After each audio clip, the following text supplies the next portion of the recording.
Peoples of the universe, please attend carefully. The message that follows is vital to the future of you all. Yes, indeed. Yes, indeed. I would always trust the Ainley. Always trust the Ainley. You can't go far wrong with that. Listen, what's the worst that could happen other than you end up in some kind of weird, like bondage porn, like Adric did? I mean, basically, that's what happened during Castrovalva, right? Castrovalva, Adric spent most of the time tied up in a web in a very bondagey porn kind of way, right? You know, somebody pointed that out to me recently, and I hadn't seen it, and now it's been pointed out to me. I cannot unsee it, right? It's crazy. It's like, oh yes, that makes sense. Like, would I prefer that with Perry? Yes. I mean, listen, I'm very, very happy. At some point during Perry's time, they did find need to tie her down to a stony beach and throw buckets of water over her over and over again. You know, I'm very glad they found reason to do that. I'm sure she wasn't. But you know, you take what you can find. Hello, everybody. Good evening, good afternoon, good morning. I hope everybody is well. It is Sunday. The clocks have changed for everybody now. They changed for us on Thursday, so I'm just about used to it now. Although it's weird. I'm looking at my window. It's light out, right? It's light out. For me, it's 7 o'clock, and it's light out. That's very, very strange for me. Man, this is an old cup. This is an old cup with pictures of Daisy, and when Daisy was... Can you even see these pictures? That's Daisy when she was little. Oh, Daisy, you're a cute doggy.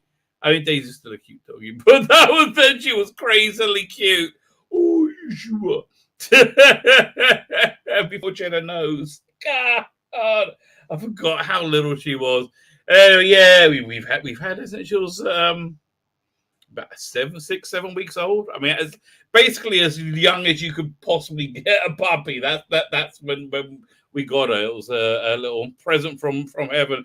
Anyway, I digress. I've had a lot of thoughts. Before we get into the meat of the evening, I have had a lot of thoughts. My first thought of the day is this. You know, Pearson Broncho, wasn't it? Relative strangers. Remember Balky and whatever the other guy's name was, the American guy who then went on to be a producer, I think, or a director on TV. Was it Relative Strangers? You know, Balky comes over from the Balkans or somewhere, and he lives with his cousin. They have wacky adventures, right? Wacky adventures. I mean, look like fire. I'm gonna have to look it up. Relative Strangers. That's what it's called. Relative Strangers. Because I can't remember the main bloody character's names. Is this it? That's the one. No, is that it? No, that's not it.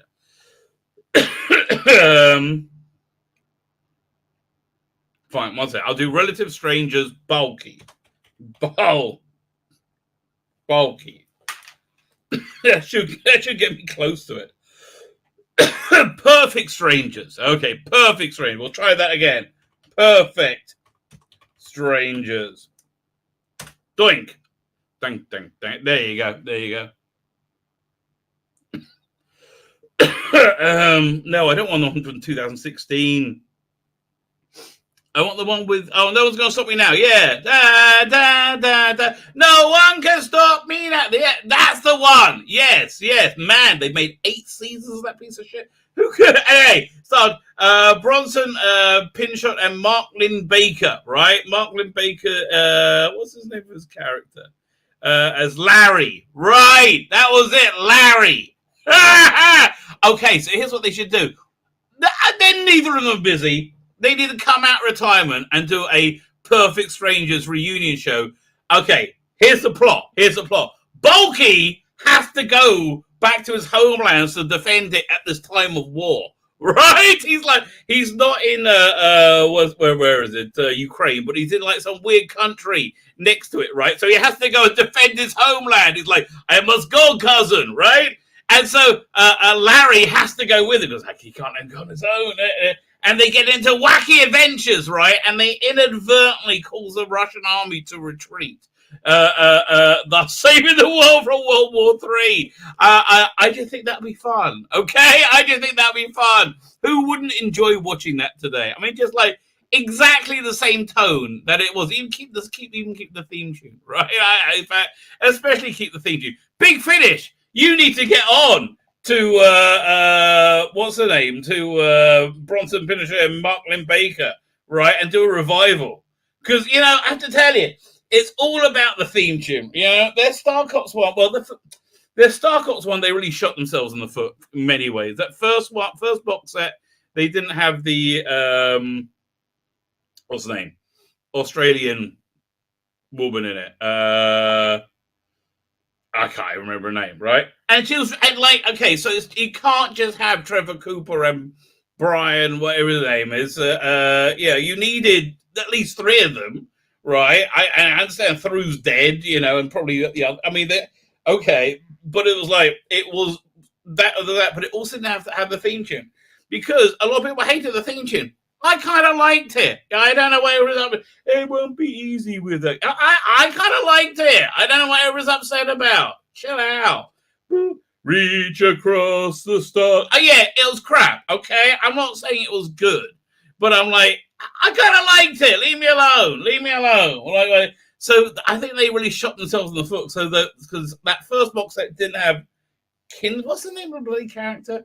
Whatever, Australian bird in it. Second box set did, but by that time the damage had already been done. And then the third and fourth box set were actually a lot better, and it was a much more authentic continuation of Star Cops. It didn't the theme tune. I have to tell you, it's still the bloody theme tune. It replaced it with like generic. It was so dark. I was like, let's go for the most nondescript thing possible. So I understand. Like, yeah, a lot of people didn't like it. I kind of like a waltz and all sort of thing, especially with theme tunes, right?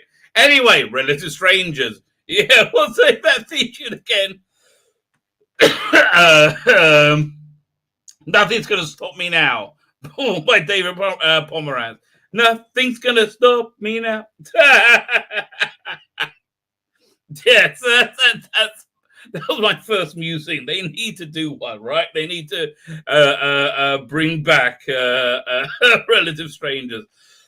My second music is I've seen Halo.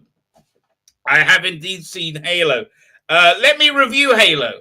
It is shit. Oh my god. It's so shit. It's not, I mean, it's woke. Yes, it's very, very woke. But more than it's woke, it's shit. Now, you see, and we're going to see this when we do the Doctor Who recap tonight with Arachnids in the UK. Because you're so deeply offended at this wokeness, if it's something that you love, you're like, bah! Right? You don't get to stop and analyze quite how shit it is, right? How unbelievably, which is why we're doing the recaps, right? It's exactly why I'm doing the recaps, because I think it's important to know quite how bad it is, which is very, very, very bad.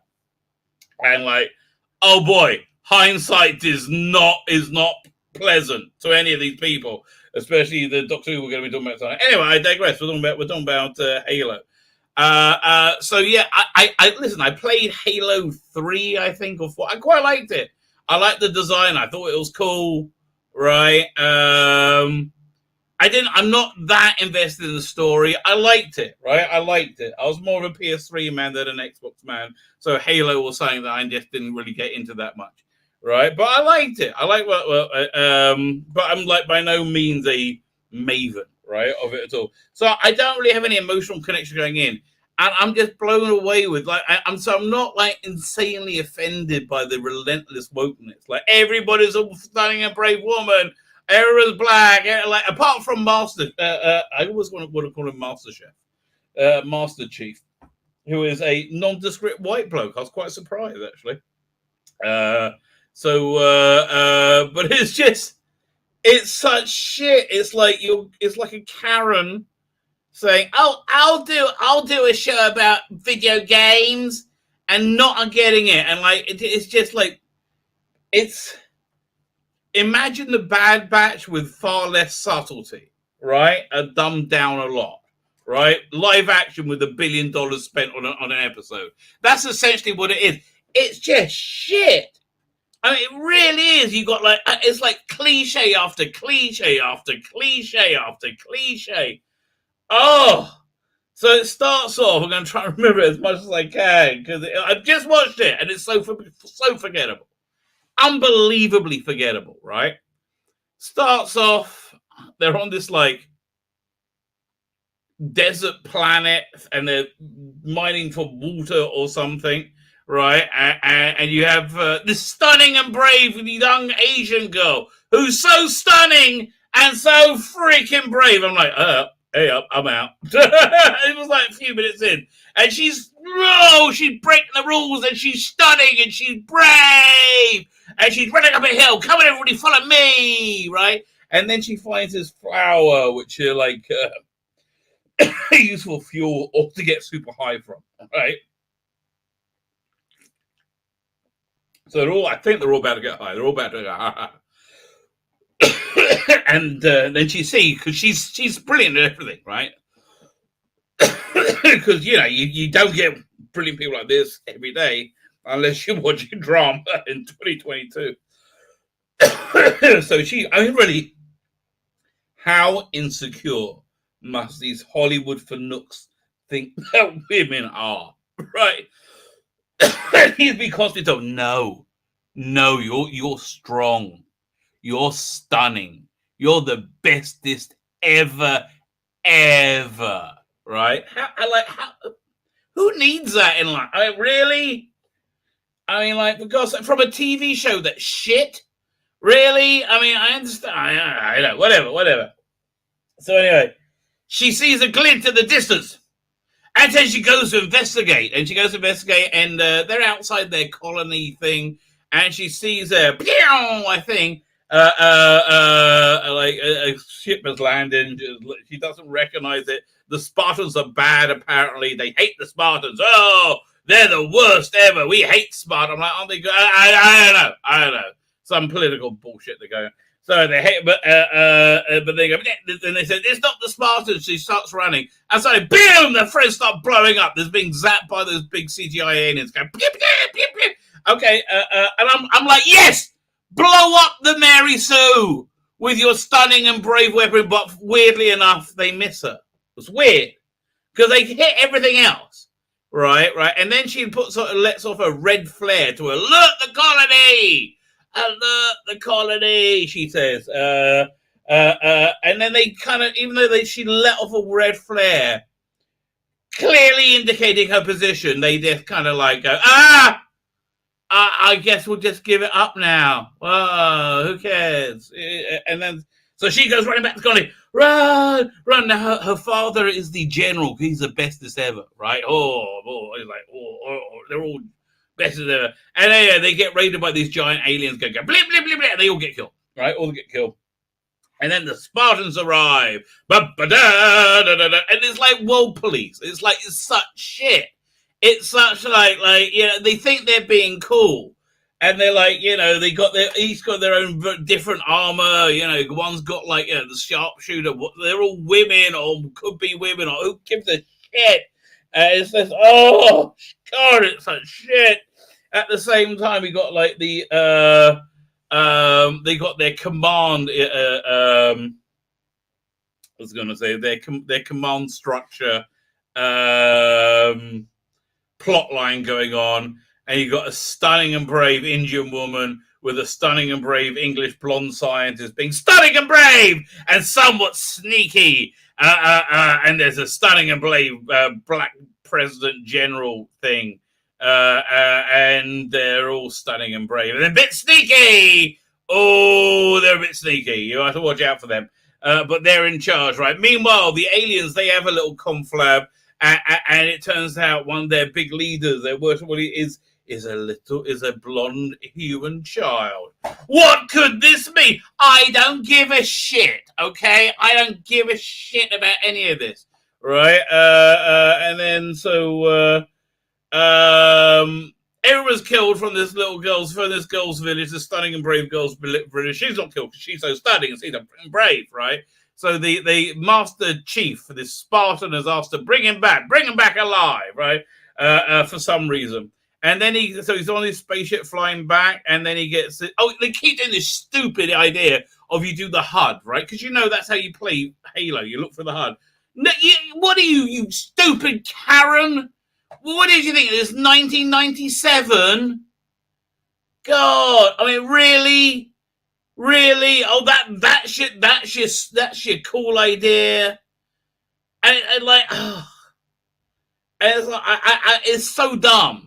It's so condescending. It's so basic, right? It really is. I mean, this is a fair review of this thing.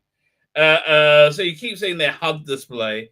He gets to the HUD display, terminate the stunning and brave girl, but he doesn't want to do it, so he takes his helmet off. And they go, he's taken off his helmet!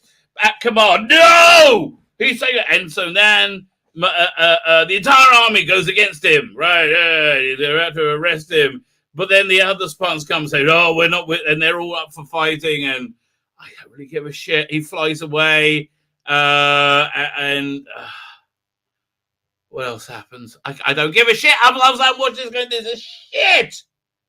Oh God! Do not watch. Okay, do not put your time in. Avoid. Okay. This is not a recommend. Not a recommend. Fine. I think I give you a fair warning on that. I think that's a reasonably complete review, right? Yeah. Okay. Yeah, I think so. All right. What we got coming up on the channel? Let's have a look. Man, I also watched. Got my notes ready for Star Trek Discovery. Oh, Star Trek Picard. Boy, is that gone shit. Woo! Da, da, da, da, da, da, da, da, la, la, la, la, la. So this is uploaded. I'm sure I'm putting this out. I caramba, we're crashing into, and you know what? I can do the racist Hispanic voice because that's his character, right? That's the entirety of his character. And I liked him when he was a Starfleet captain for one episode. Right, then he was cool. Right, then it worked. Now he's like, hey, caramba, we're crashing into 2024 Los Angeles, a city crumbling from insane different policies. Not to worry, says Picard, not to worry. We'll still blame the orange man. So that is actually my big takeaway from this, right? These idiots in Hollywood, right? These idiots in Hollywood in Los Angeles, right? They see the squalor and degradation, the human feces, and they go, capitalism, Donald Trump, right? No, you idiot morons, it's you, right? All these insane policies, that's what causes you to live in misery, right? Absolute misery.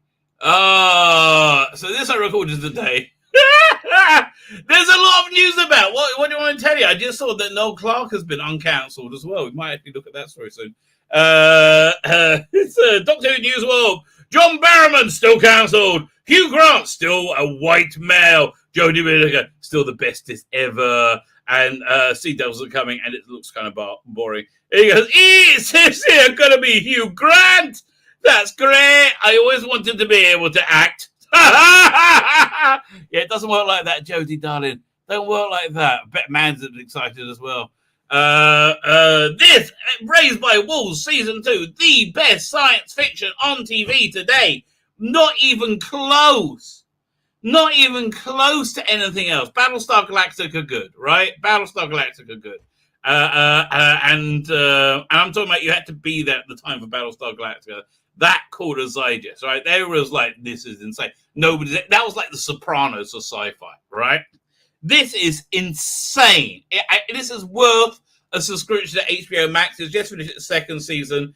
It's so weird. It's so good. It's so real hardcore sci-fi with wonderfully textured three-dimensional characters. What I really love about them is there's two like artificial intelligence characters.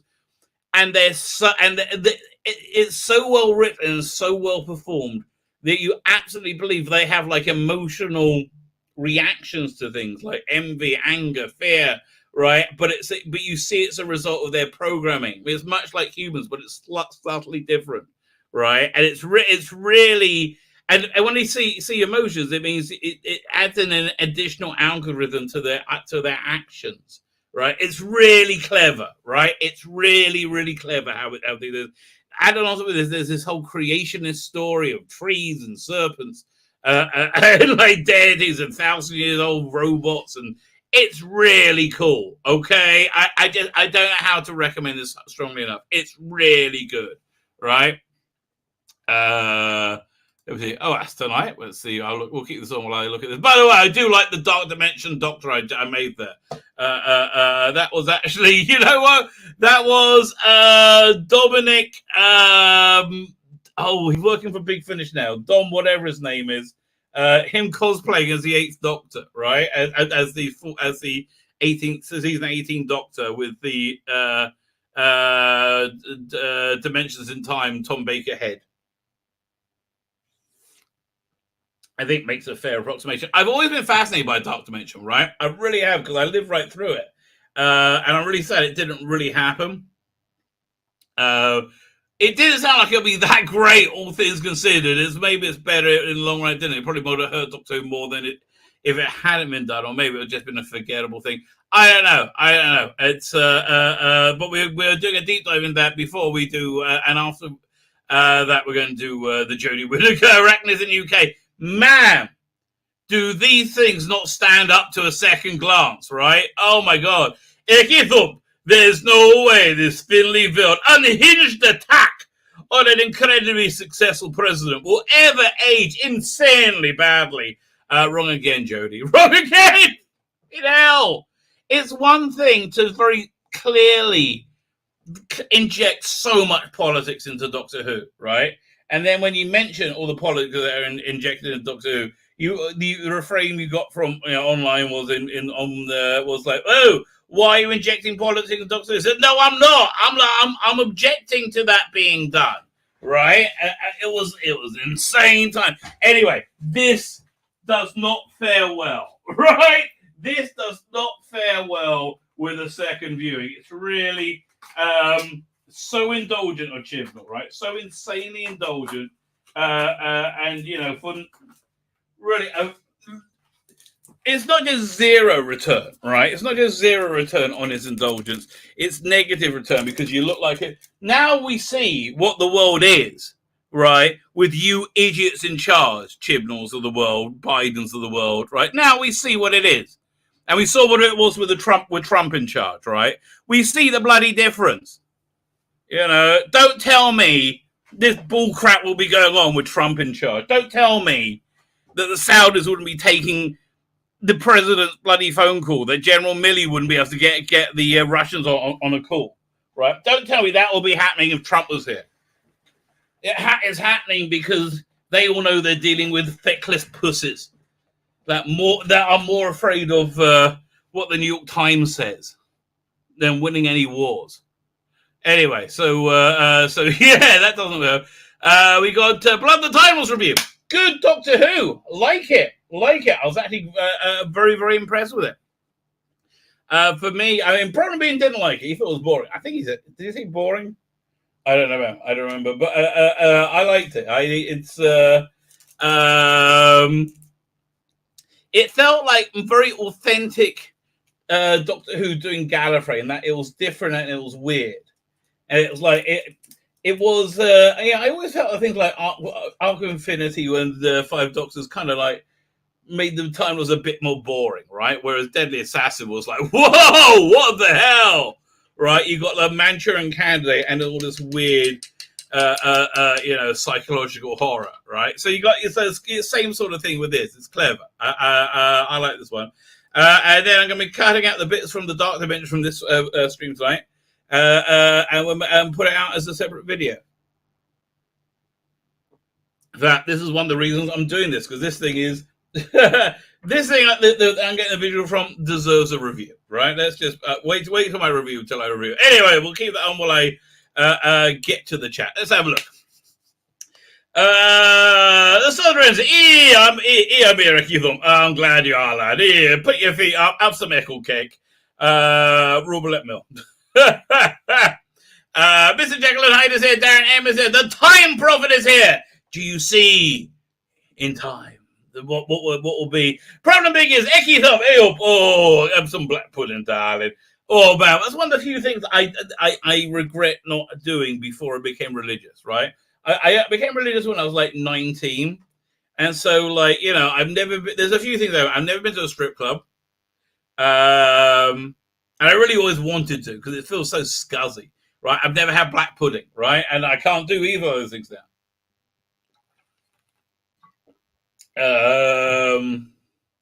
Man, can you imagine? And then, it wouldn't be weird if you end up in a strip club which has a free buffet with black pudding, right? You know, your life's out of control when you're having lunch at the free buffet at the strip club.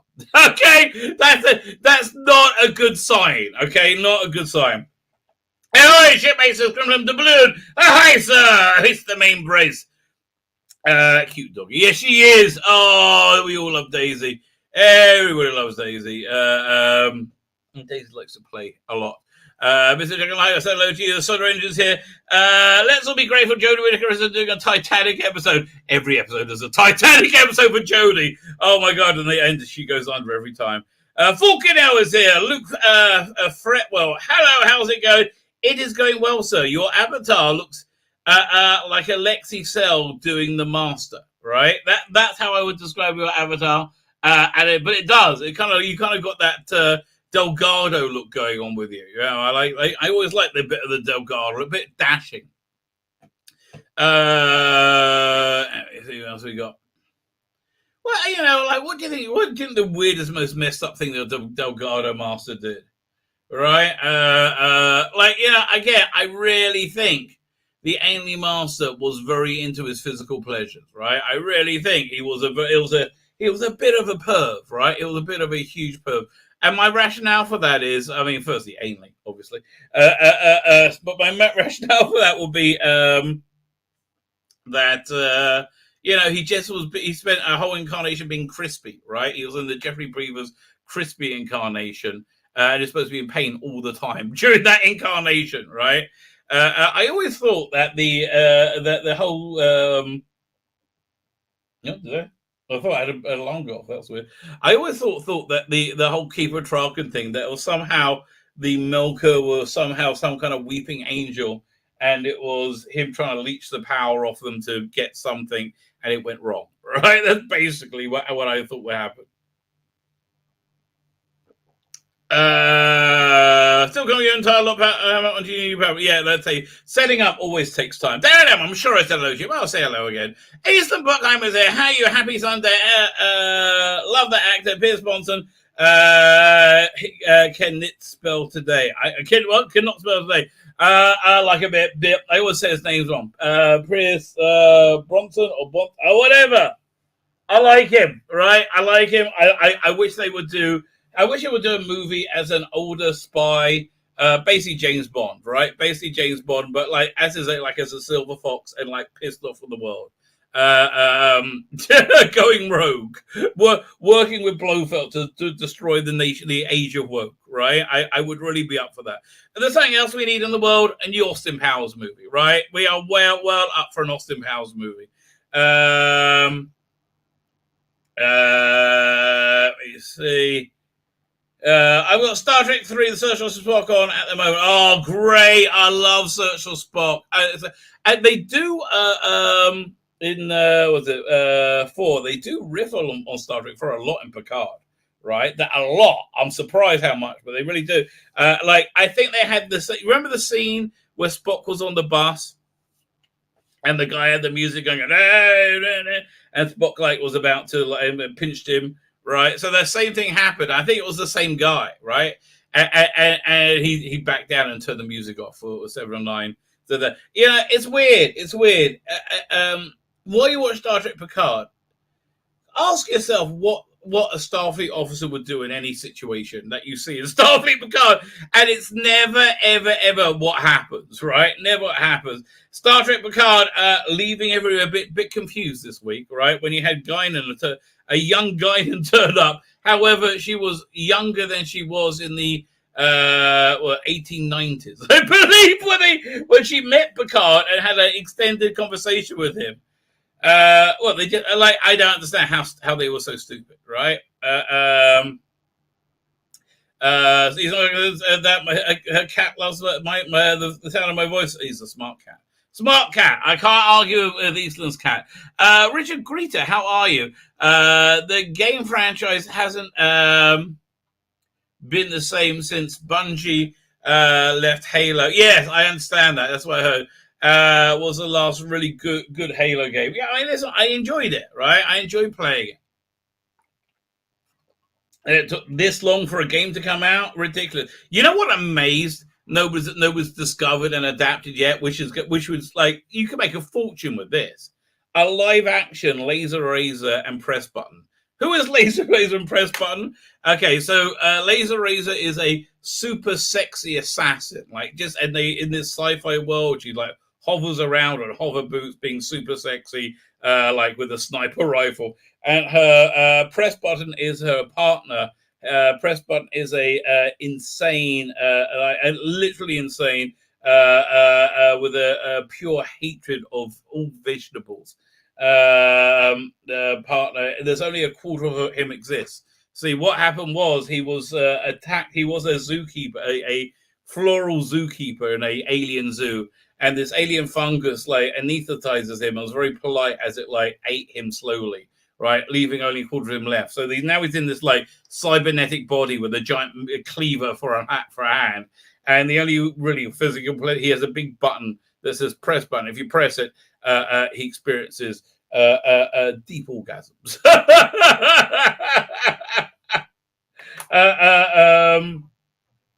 And I'm just amazed it never, like, nobody's found it. Like, that would be, I can't imagine like Netflix going, oh no, I don't want to do that. What, sexy assassin? Oh my god.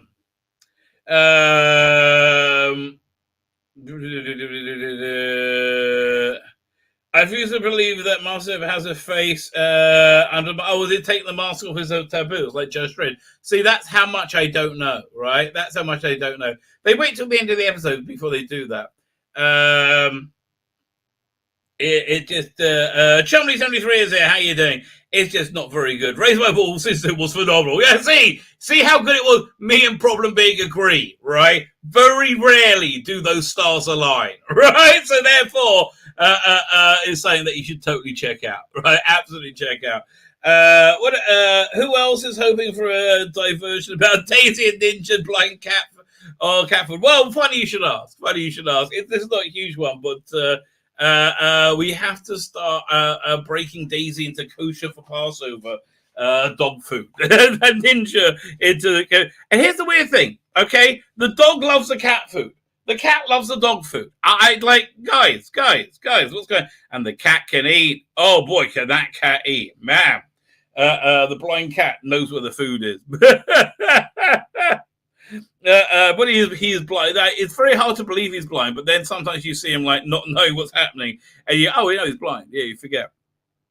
But yeah, so we just broke out the kosher Passover cat food. Listen, we're about to begin a time when I think things are going to get crazy, baby. Okay, we are literally at the top, of that roller coaster. I believe if it's playing out like I think it's going to, right?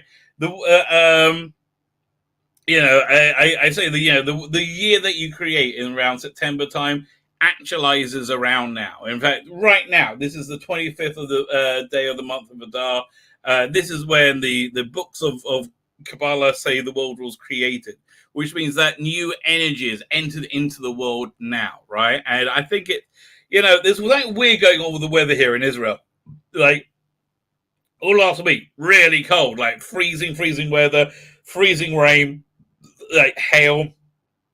And it was very, very untimely, right? And then it like on Sabbath, it turned into like normal, cool, like very, very early spring, right? And it's supposed to be, by the time we get to next Sabbath, incredibly hot, right? We're going to experience what's called a sharav, like a heat wave. So yeah, the speed of that change, I think, I don't know. Is it God trying to tell us something? Like, buckle up, buckaroos, because this is because Okay, this new energy entered the world, and we entered this time in 5 days from now. We entered this time called the 72 days of Chesed. Chesed is like mercy, right? Merciful help from the Lord. Chesed. You should be like have Chesed for everybody. That's a good thing, right? We're all in this together, right? That's good. It's a good way of looking at it. So. And because we got Passover's in 20 days from now, which is a massive inrush of this spiritual energy, right? Which is okay. It's okay. I'll talk about more when we get close to it. But from there, then there's a 49-day period where there's like a huge dollop every day, and if you focus yourself, you can move up a day until you reach the 50th day. You're in a different reality, right? And it's doable. It's doable because you get that, because it's the time of Chesed. You get a lot of help from above in whatever your endeavors are. But it also means, because that's when the end. It's basically the new energy of the world gets opened up. They start opening it now. It gets properly opened in about 5 days from now, but then it gets really ripped open 15 days later, and then for the next 49 days it like pours out, and then you get that concentrated lump, right? That new year energy. Now, what's this new year going to be? I don't know. I think something somewhat apocalyptic. It does look like we're heading in that direction, right? I don't see how we're avoiding it, but who knows? Who knows? Do wolves dream of electric sheep? Says the Time Prophet. Man, it's very similar, actually. In terms of like AI stuff. Anyway, so here in Israel, it's the evening coming in. Yes, dark out. It's so we're in this is the 25th day of month of Adar. So this is the beginning of wherever we're going to be 70 days from now. I just get a feeling. Buckle up, buckaroos, right? Buckle up, buckaroos. The shadow knows. Who knows evil? The heart lurks in the heart of all men. The shadow knows. How you doing, sir? I do like that handle. I once had an idea of a Doctor Who to meet an evil version of himself in the parallel dimension. The Doctor's name is ironic. He destroys things. The title would be Doctor 2. That's quite fun. I like that. You should check out The One Doctor from Big Finish, which is about this like confidence trick. So this con man going around pretending he's the Doctor, right? And he's like, that's actually very funny. I do like that. So Christopher Biggins as the not Doctor. The Fraud of Felderworth is the last episode I watched of New Who. Yeah, man. But listen. That's why I'm here, right? That's why it really is worth going over it. I recently found Krelos and returned to Telos as a cleanser. So much about, I'll go back to this. I remember being unimpressed, but I will go back to those, right? They are worth it. I can't listen to audio. I get so bored without visuals. I am about as religious as a wet carrot. Well, listen, wet carrots. They can be kind of religious, baby. It depends where you stick them, I guess.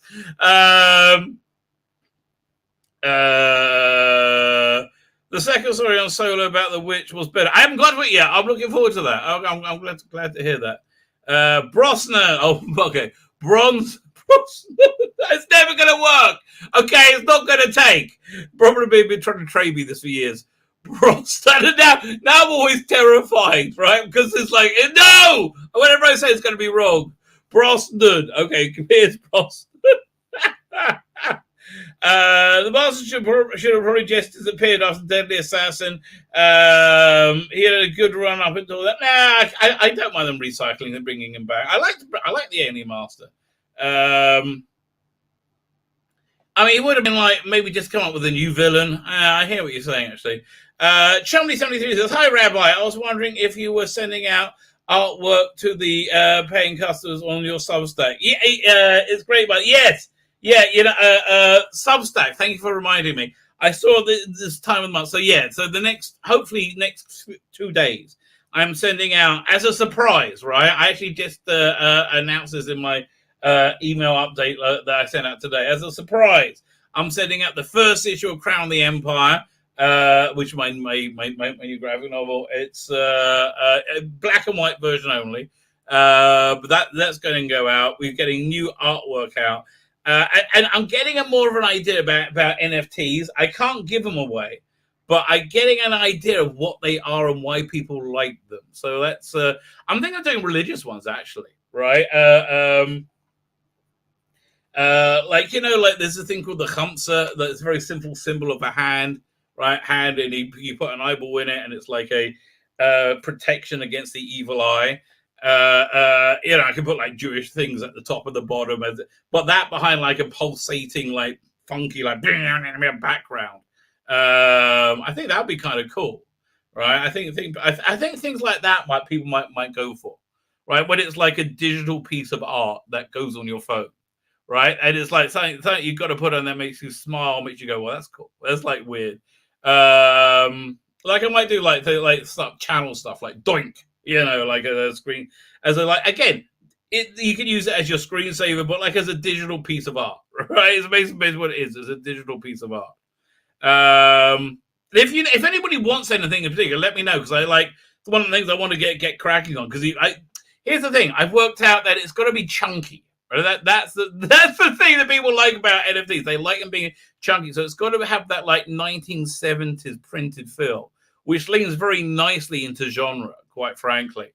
But I haven't decided how I'm going to. But I don't want to do things that will be a copyright problem. But I might do things like a TARDIS. There's a lot of things you can do. There's a lot, you just got to think out the box a little bit, right? Here. For example, do they have? Is this still around? Last exit to nowhere.com is it or co.ik? Let's have a look. Let's have a go. What's up? Here. So actually, I haven't looked at this place for yonks, but I really like it. Here, we turn this off for a second. I'll bring this up. Share screen.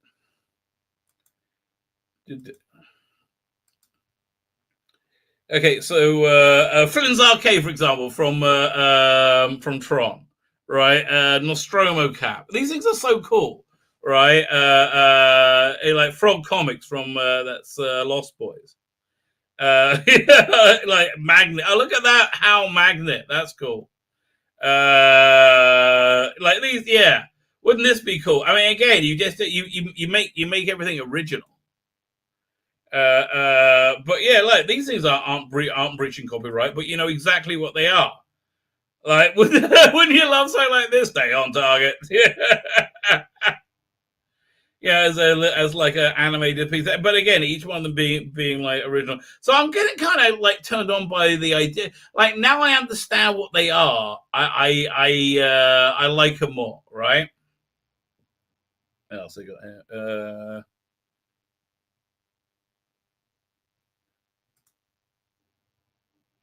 All right, see if I can find anything else.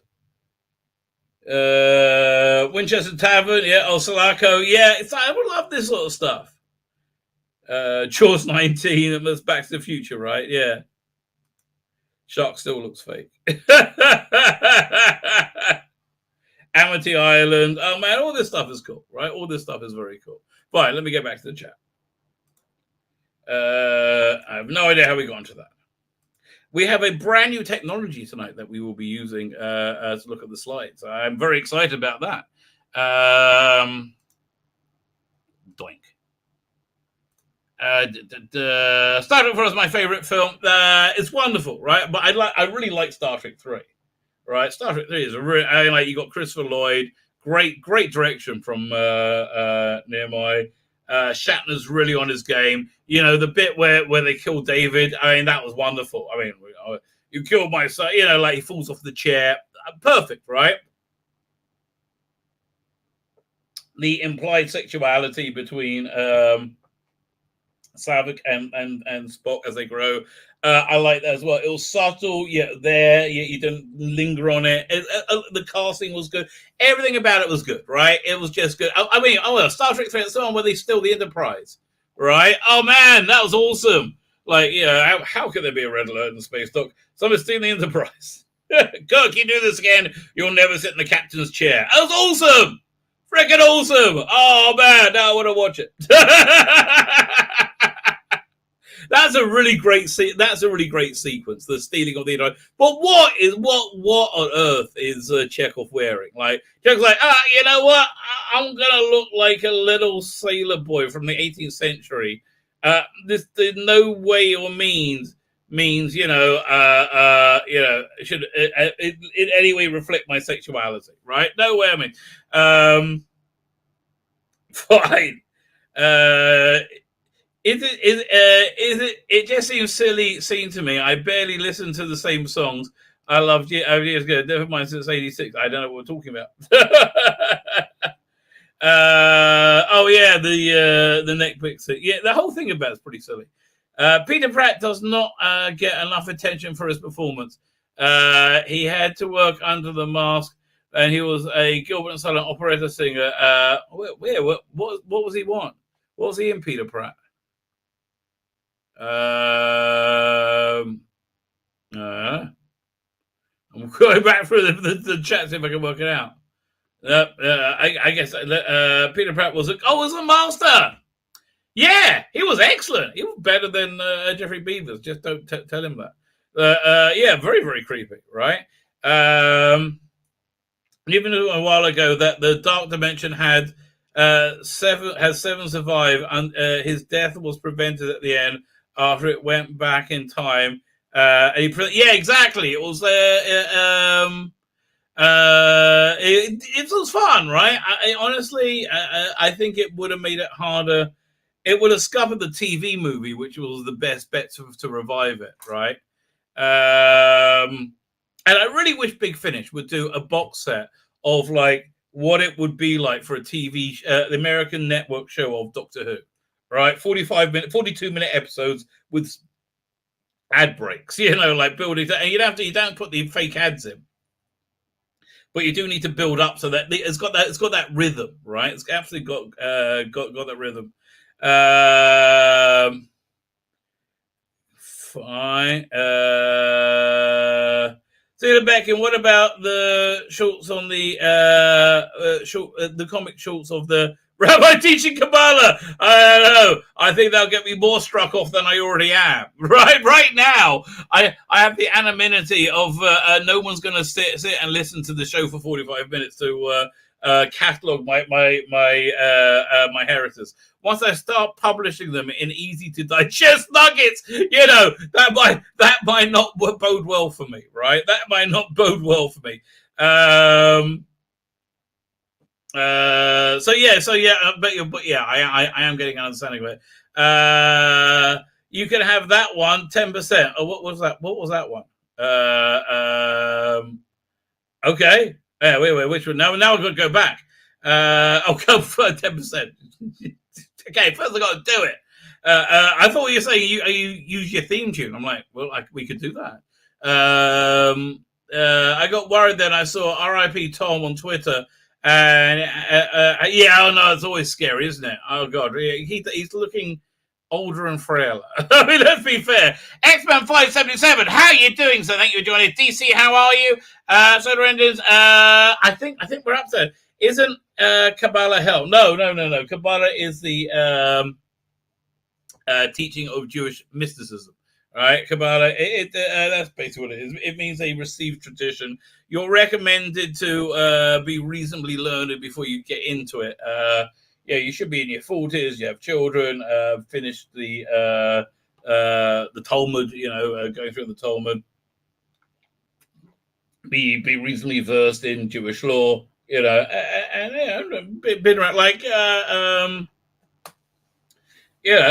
basically where it's recommended you are, right?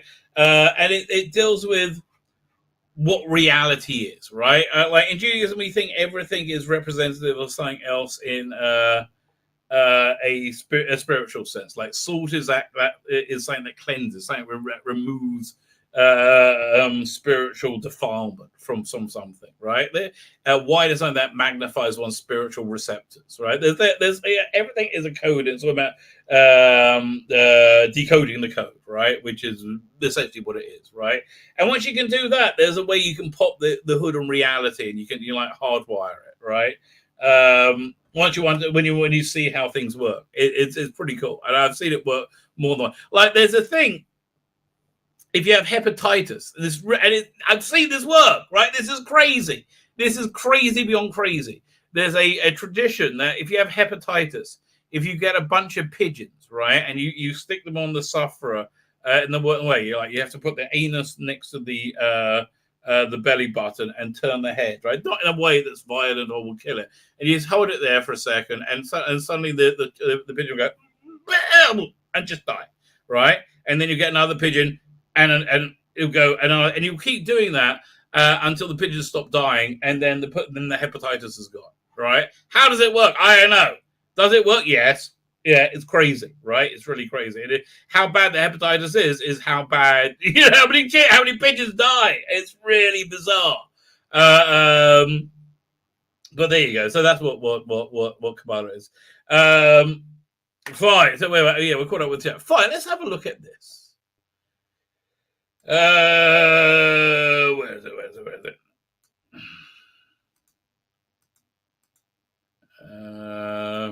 Yeah, we go. Let's get that ready.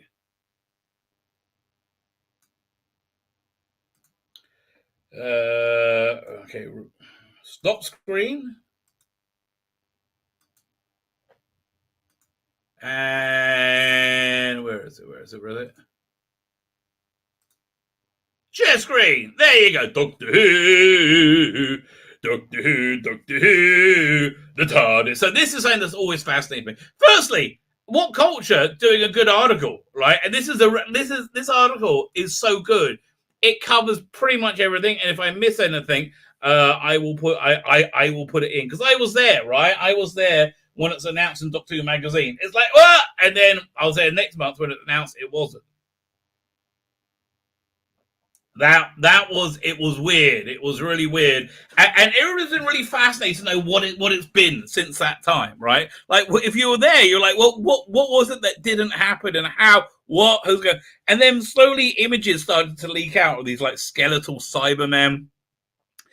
So look, the answer is this. Oh, Cam is there. How you doing, sir? Sorry, I missed you there. The answer is it's not that great. I would say, be honest with you, it's not really that great. I would say, not a million miles away from Death Comes to Time in terms of quality, right? So whatever you think of that, think of this. It's not. It's. I think both of these are inferior to the other great attempt of a revival, the Scream of the Shulker. I think that's definitely the best of those three, right? Anyway, so let's go through the story, right? The true story behind Doctor Who's abandoned anniversary movie, how Doctor Who movie got lost in the dark dimension. Yes, and that's no mystery that the skit ended up on the Children and it'd be called Dimensions and Time. When Chris Eklund stated that the multi-Doctor stories are cash grabs, he wasn't far wrong. And I have to say, he was not indeed far wrong. Well, the show was off air. BBC Enterprises corporation marketing arm went all in on video. Oh yeah, video. They did great. I mean, John Nathan Turner, freaking awesome with that, right? I mean, he was always putting out interesting releases. I like the Years tape. I like the Cybermen tapes. He put out stuff that he knew fans would want, right? He was a great showman, great marketer. It's like, I wish I could go back in time and talk to Michael Grade and say, look, Michael, mate, here's what you need to do with John Nathan Turner. You need to get him into Variety. You need to get him to like the. He is such an incredible asset for you, right? And then you should have got, like, I don't know, somebody who's a real writer come in and helm, like Chris Boucher, right? It's like he said, look, by Star Cops, I should have become the producer. He should have taken him out and say, listen, it's time to move up in your career. And we should have done a Chris Boucher, like from season 22 onwards. And wouldn't that be interesting, right? Yeah, That I think, well, but yeah, unfortunately, I can't go back in time. I can't go back in time and suggest that to Michael Gray. And even though it's a great idea. Books and tape, recorded soundtrack and novels to keep the fans' appetites wet during the wildernesses. Yeah, it was great. We had so much stuff. Their biggest Doctor Who radio project, however, ended up being unmade. Designed as a celebration of the 30th anniversary, Doctor Who: The Dark Dimension was intended to be a feature-length straight-to-video movie. The Dark Dimension, like Sharda, one of Doctor Who's great famous obsessions. Right. How many times has Sharda been finished? Despite never having entered production, there has been multiple attempts by fans over the years to realize the story originally intended. Yeah, the best one, they do a lot of creative editing with the plot. They make it a lot better, I would say. Rather than being found as a white whale, Dark Dimension, like Sharda, is more cod, dangerously at risk of overfishing. Yeah, that's fair enough. With the 60th anniversary only a year away, and we're all looking at there, mate, and I was looking at Jodie, and with the multi-Doctor stories back in news, what better time to revisit the story of the abandoned special? It's time to enter the Dark Dimension. 10. BBC Enterprises plans an anniversary movie. According to the Dark Dimension scriptwriter, Adrian Rigelfold, who must have rubbed a lot of people up the wrong way, because, again, we never got a big finished version, is strange.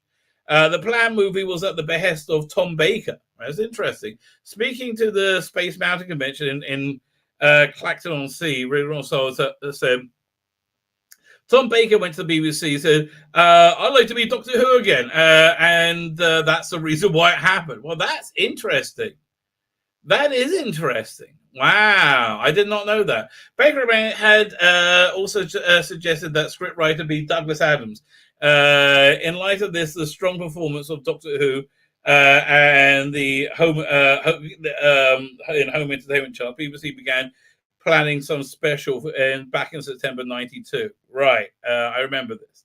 Well, I remember hearing buzzes in fandom. Right, a brand new feature-length episode for exclusive release on home video to mark the Doctor's 30th anniversary in '93. Rigglefeld's script was commissioned 2 months later, and it was specifically written with Tom Baker request in mind.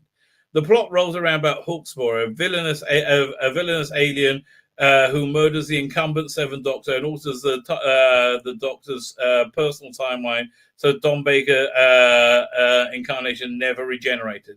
The older Fourth Doctor would team up with Ace and the Brigadier to put history back in course, and the other survivor Doctors would make a brief cameo appearance without, and they were not happy with those.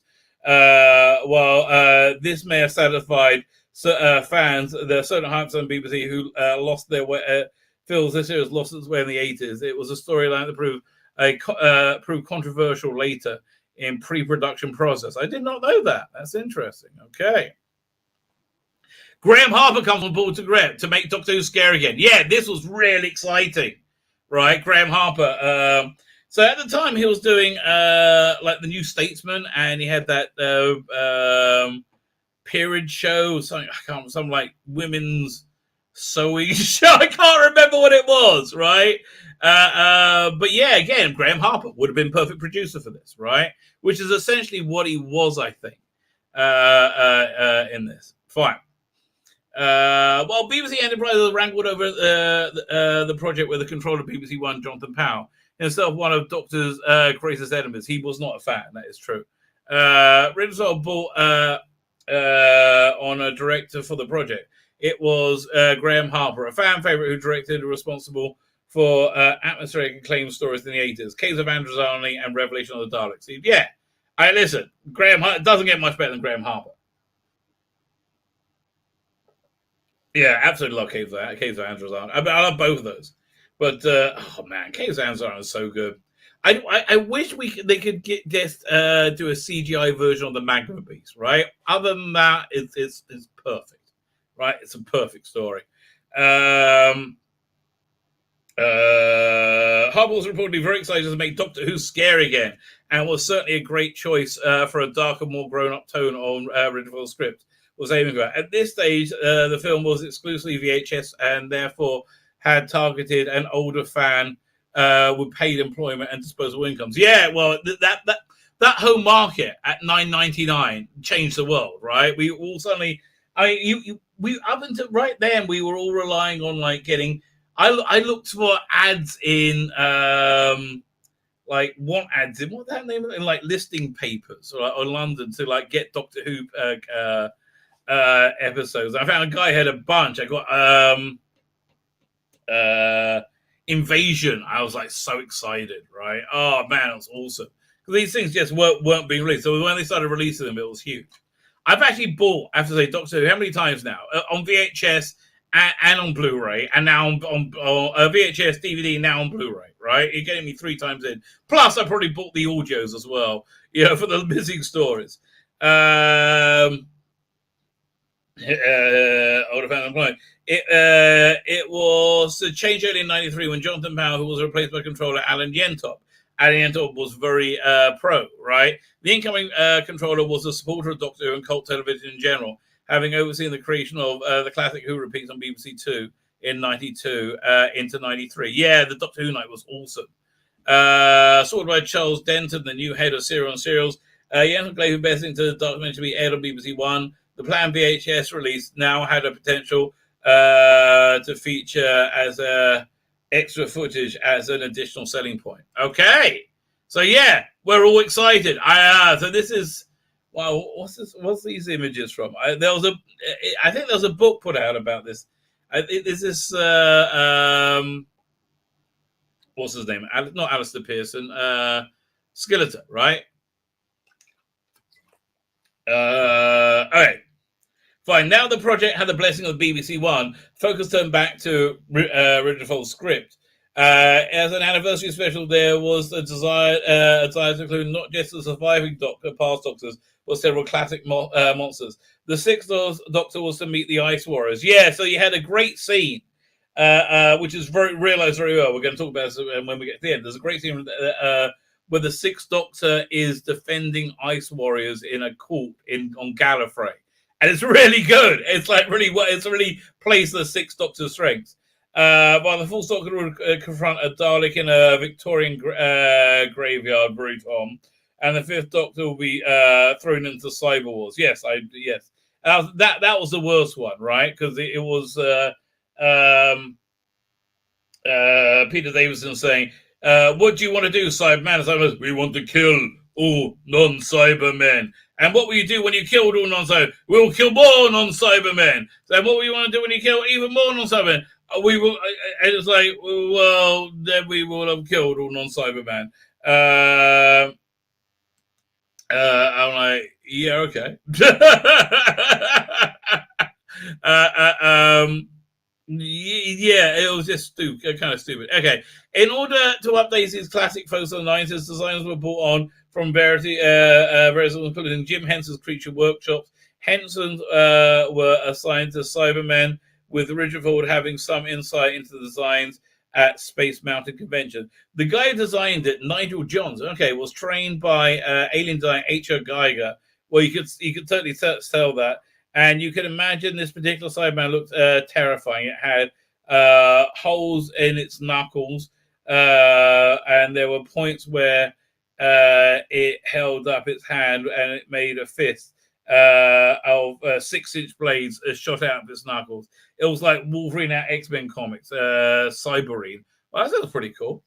These new Cybermen were the overriding image from the abandoned project, and it really gives a sense of the horror-inflected adult tone they were aiming for. Right. Well, why do they have a picture up here? Rick Mell, David Bowie, and Brian Blessed were played the villain. I don't remember Brian Blessed. I remember Rick Mell and David Bowie going, "Oh, it must be Rick Mell then, right?" Well,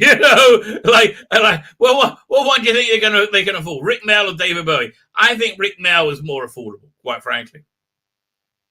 There were a number of enticing star names linked to it as a villain, Hawkswell. Richard Ford had pretty written a book with Brian Blessed, so he suggested him for the role. I did not know that. Another thing was David Bowie. Was, of course, familiar with Henson Workshop, having worked on Labyrinth.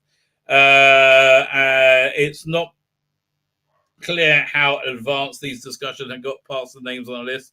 But given how BBC Enterprise approached casting the Doctors, more on that shortly, they probably didn't go that far. The most enticing name on the list was Rick Mell. Graham Harper had worked with on New Statement as Mel as Alan Bastard. So he had to Jeffrey Sachs, so it'll be eventually who would eventually direct the '96 movie. Given their working history, the alternative comedian and actor was most likely going to be Harper's top choice. The prospect of Mel killing the Sixth Doctor and facing off against Tom Baker in a Doctor Who story is one of the series' great what-ifs, despite the clear flaws in the Lost in the Dark Dimension, as it is now known. Baker and Miles' involvement would have ensured it'll be nothing less than memorable. This is true. This is very true.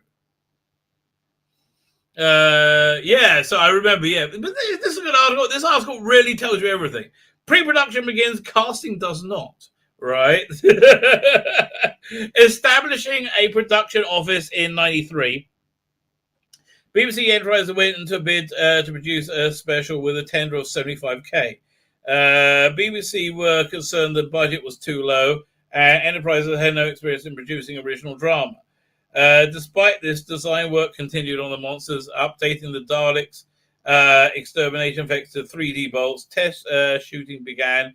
Costumes and sets were being designed. And a Pertwee era variation of the theme tune was being decided upon, and a new title sequence being drawn up. Kevin Davis, who would later direct the fondly remembered Anniversary Doctor in more than 30 years in TARDIS, fantastic, absolutely fantastic. Was put in charge of realizing the concept of incorporating all 5 Doctors into a old-fashioned howl-around intro. Okay. The only problem was that no one had contacted the 5 Doctors.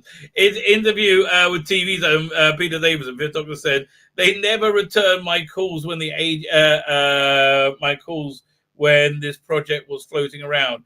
I was then sent a script later on saying, 'We hope you like the script. We look forward to working with you.' And still no contact of my agent. It only got worse from there." Yeah. Oh, that doesn't sound like that would have gone down well. Right? Yeah, I mean, that's why you have agents, I guess. That's weird. Coming interwebs. I got to get my interwebs, my shining quite far. Come on, you can do it. You can do it. There we go. Most of the Doctors aren't impressed. That is true.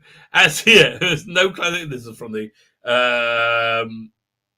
5-ish Doctors, whatever it's called. As news of the project filtered out across fan circles in June. Yes, I remember that summer. It wasn't until July that news of production had broken on the issue 202 of Doctor Who magazine. I do recall it. Fans were incredibly excited at the prospect of returning BBC after 3 years. But most Doctors were less excited. In the years following the project, John Pertwee, Peter Davis, and Colin Baker's first guy have been vocal about the script's many problems, not least the fact they were overshadowed by Tom Baker. As Colin Baker remembered in the interview in TV Zone magazine, it was not very. It's not a very soundstagey to present it in. It's not a very sound stagey to present it in. The way it was presented, i.e., one is much more important than the other 4. Yeah, I guess so. John Pertwee objected with the script. He also told Starburst it should have been given to a writer who knows a little bit something about what we're doing. Someone like Barry Letts. That's a pretty good idea. Cecil McCoy then said in TV Zone, I don't even think the kind of story fans would have wanted to see for the 30th anniversary. They want to see all the Doctors together. That's actually a fair point he's making, right? And the people did pull about it. So this is what scuppered it. This is amazing. This still, to this day, blows my freaking mind. Budget miscalculations leads to the project being abandoned. But that was it.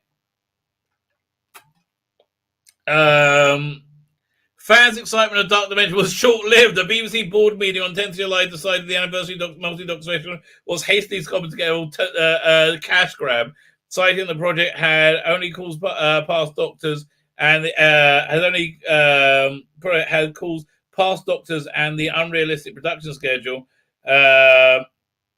Citing the upset protocol, past doctors, and the unrealistic production schedule, the board decided the BBC Enterprises a memo that the council doctor mentioned for financial and logistic reasons. Rumours suggested the financial reason related to the budget, the cost of the budget, and the special not being factored into the BBC's budget. Okay. And so they explain this. This wasn't quite the end of the project, however. Riddlesville went on to rewrite the script for the potential Christmas '93 release.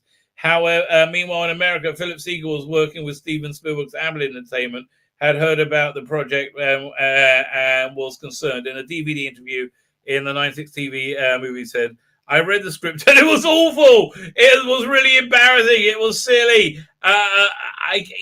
His version was better. That's true."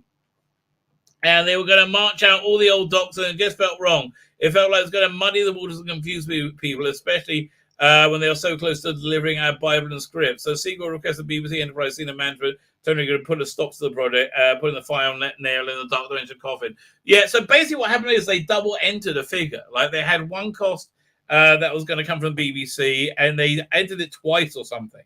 And they were like 125,000 short or something like that, or 12,000 short, or I can't remember. If the whole budget they will say 75. I don't see how they would have done it for 75 though. Right. That's but again, they didn't really know what they were doing. I mean, what they really should have done is got somebody like Bill Baggs or something to say and he would have done something with that sort of budget. Oh, coming into webs.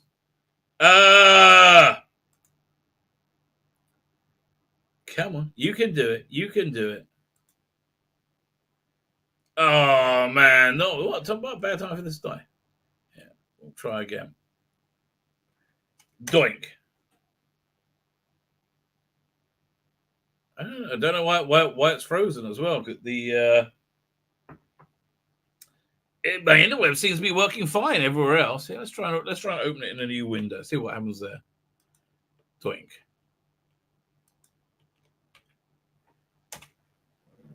Okay. Oh, this will suck off. So we've got to wait for it to come back. Is there anything else we can look at in the interim? Let's see. We'll go for. Let's say Big Finish will open up. Is the internet down? Is the internet down? Is that what's telling me? It's not letting me surf. It's a pain in the ass. All right, fine. So I think I've got to reboot my router. Here. Okay, we always have a plan. Massive Powder is there. How you doing? We have a plan. I'm going to play the Crown of the Empire trailer. Just a reminder, this is the first episode. This is coming out the next day or so for the paid Substack members in black and white, right? In black and white. Let me take this off. Remove like that. I'll go over here. And we'll see if we can load up the router page. Okay, that's good. Let's see if they think it's connected. Okay, well, let's get the little whizzy wheel going around there. Detecting, please stand by. Detecting, please stand by. Yeah, when it normally takes this long to work out if it's connected or not, it's normally not, right? Although I don't understand, how are we streaming then, right? It makes no freaking sense, right? It confounds me. It's going to say we're not connected, right? So now I'm going to reboot the router. And I'm going to get cut off, and I'm still streaming. So here's what I'm going to do. We're going to play. I'm going to click play Crown the Empire. Then I'm going to reboot the router. Hopefully, by the time this is finished, I'll be right back. Okay, nobody go anywhere. And this is an awesome trailer. My problem being, is it playing?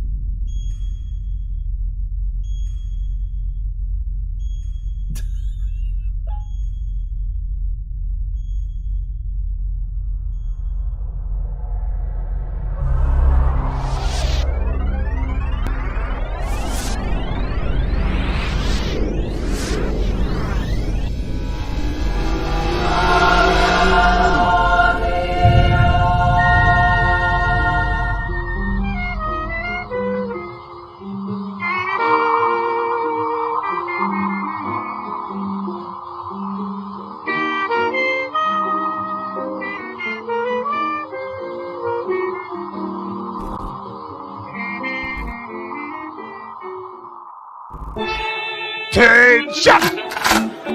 Master Sergeant Harry Crown, sir. I'll be your liaison and local advisor to help you settle in. Captain Reginald Carruthers. Very good, Master Sergeant. At ease. Thank you very much, sir. Right, you horrible lot. Get the captain strung and fall in behind us. Sir, Corley's collect the trunk. Jerry Hill, breakfast now. Jerry Hill, breakfast now. Peruda, finest quality, no one better than this. I say, what is this place? Finsarter Street Market, sir. Part of the old town before the first colonisers arrived. Yes, by word, bringing civilization to these poor savages. Well, civilization hasn't taken much of a hold here, as yet, sir. Still many of them clinging to their old godless ways. I say, are those women of the night on full display in broad daylight? Is that not an affront to decency? Best we could do to keep them as dressed as that, sir. I say. Best keep your distance, sir. All kinds of strange diseases and ideas can get under your skin, especially to the unwary. First time abroad, is it, sir? Yes. It's quite the shock to the system, I can tell you. Right as rain, sir. Just keep your distance from the natives. You won't be the first junior officer to be led astray to who knows what.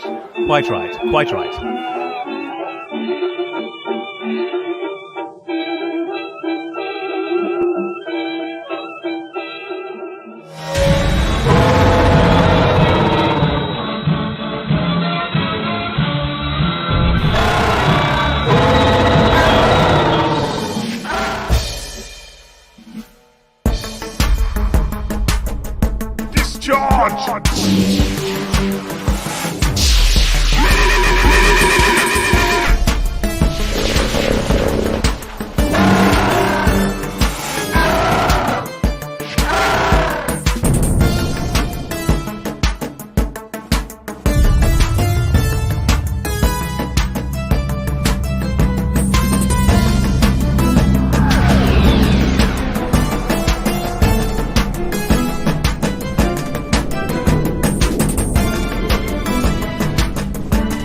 Ah, look at that. Actually bloody worked. Who would have thought it?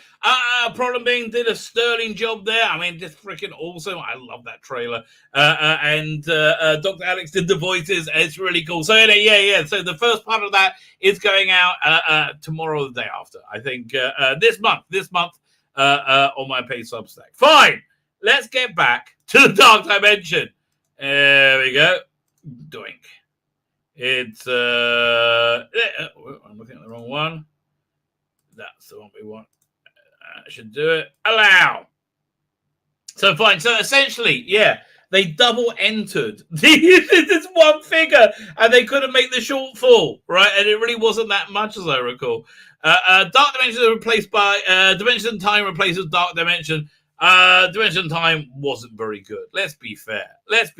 You know, it was the Hartnell and the Troughton heads. I mean, Sue Moore did her best, but boy, they weren't very convincing. Pickled in time, like gherkins in a jar. Anywho, if Siegel was concerned that the script of Dark Dimension was silly, then who knows what he would have thought of the script for its replacement, the infamous Dimensions in Time.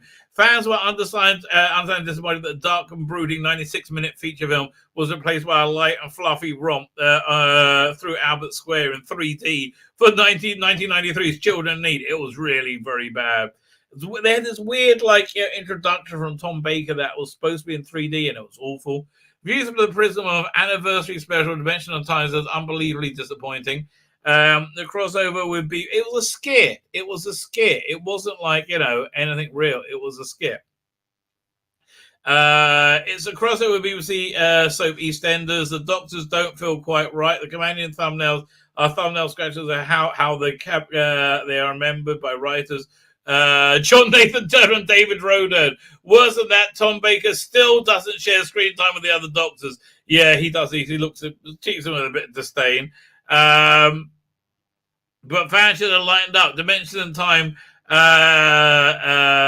Dimension and Time is a bit of daft fun for a good cause. Funnily enough, Adrian Riggenthal wished for light entertainment host Noel Edmonds to introduce the Dark Dimension on Joel's Who party came true. Edmonds announced the winner of the phone vote, who would decide which he sent as a character to save it from cliffhanger from part one. And he was then joined by John Pertwee in character as the Doctor, who instructed us to put on their 3D glasses. It wasn't a feature-length movie, but it was a laugh. It was a laugh. That's fair. It really was genuinely a laugh. That's the best way to describe it. Adrian Riggenthal unsegregated tries to publish and make him Dark Dimensions book. I remember this being shopped around. It never got made. I saw the cover, right? Was that the cover? Oh, it was Doctor Who Monsters, wasn't it? Yeah, one sec. What's the name of that book? Doctor Who Monsters. I think everything went into that. Before the Dark Dimension was abandoned, Virgin Public was interested in publishing a novelization. When Greenwood finally pulled the plug on the special, the publishers decided there was no point in publishing it. After all, they had a robust range of new novels featuring the Seventh Doctor, and they began publishing new stories featuring the previous 6 incarnations. Yeah, they were doing great guns, right? They were really doing well. Undeterred, Riggenthal continued to seek a publishing deal for the unmade Doctor Who story. He discussed the potential book with Titan Books, but BBC had clamped down on the script being made public. The clampdown by the BBC likely ensured that the official making of book failed to surface on any of the 3 proposed publishing dates from 94 to 95, despite the dust jacket featuring the new Cyberman design. Here, let's see if we can find this. What's his name again?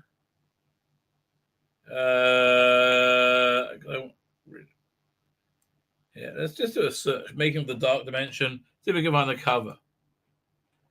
The Making of the Doctor Who, the Dark Dimension cover. Right? There we go.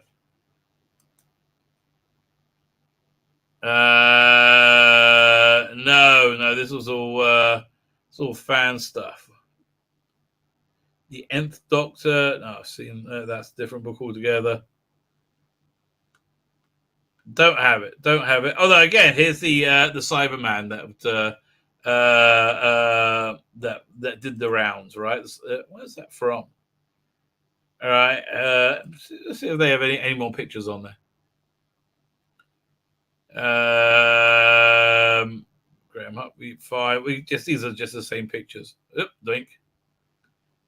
Yeah, so that was the cool Cyberman design. Those designs were good. Anyway, let's go back. Where are we? Fine. Eventually, the details of Dark Dimension appeared in Virgin reference book, The Nth Doctor, Jean-Marc Lafayette. It's a small book. It's not like it's a small paperback. The book contained various background notes, including a full synopsis of the unmade adventure, which sparked the imagination of several creative-minded Doctor Who fans. So this is why I'm making this video. I'm focusing on this because I saw this at the same time I saw the this fan-made version of it. And then somebody else sent me an animated version. The animated version I didn't think was great. They spent about 4 or 5 years on it. Yeah, it was for me. It's something I couldn't really watch. This I could listen to, right? This I found. Well, here's the thing, right? Okay, so there's 2 ways of looking at it. I found it's very proficient. It was professional. The performances were all good performances. The impersonations I felt were uniformly poor. Right? They were uniform. I could barely tell who anybody was. But once I kind of worked out, it was. But in terms of performances, it was good. They also fixed the script up quite a bit and made it a lot better. But this is a recommend. You should really go check it out. It's free. It's on YouTube. If we learned anything during the wilderness years of the 90s, that when Doctor Who fans aren't satisfied to make do with existing Doctor Who, they make their own Doctor Who fan DJ. Missing episode hunter and continuity advisor Ian Levine has funded such projects for his own private collection. He's also, he did the Sharda. I think I got a copy of it somewhere. He finished the work on his version of the Dark Dimension back in 2012. He even managed to secure Sylvester McCoy and Sophie Aldred to voice their respective characters. There have been, I do remember. Here, see if we can find that. We'll go Ian Levine Dark Dimension. I have a disc somewhere with it on, I'm sure. Right? Do we have it anywhere?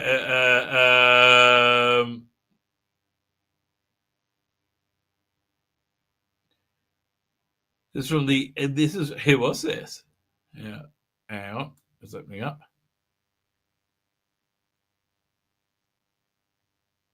It's on Facebook. That's interesting. Page isn't available anymore. Okay.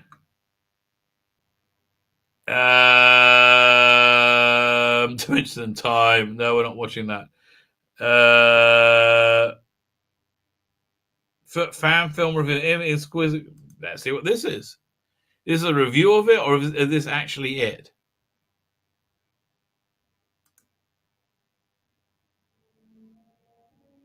Okay, yeah. So let's see if we can make this. Hello,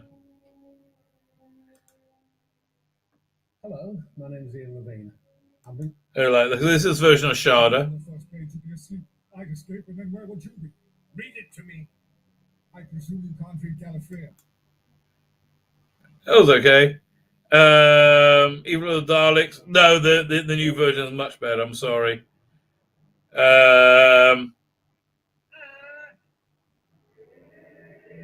This is what Dalek Master Plan. Again, I think the reproduction the School Kids did was good. Wow, I didn't know it didn't. I got to try and dig this out. This looks pretty good.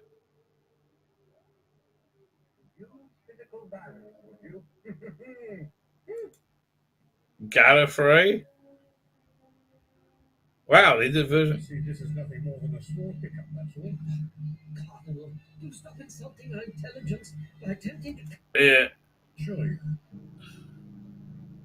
Yeah, I'm going to give that one a miss. Let's meet this billionaire philanderer from the city of Westall. And is this Dark Dimension over here? are you going to a fancy dress party?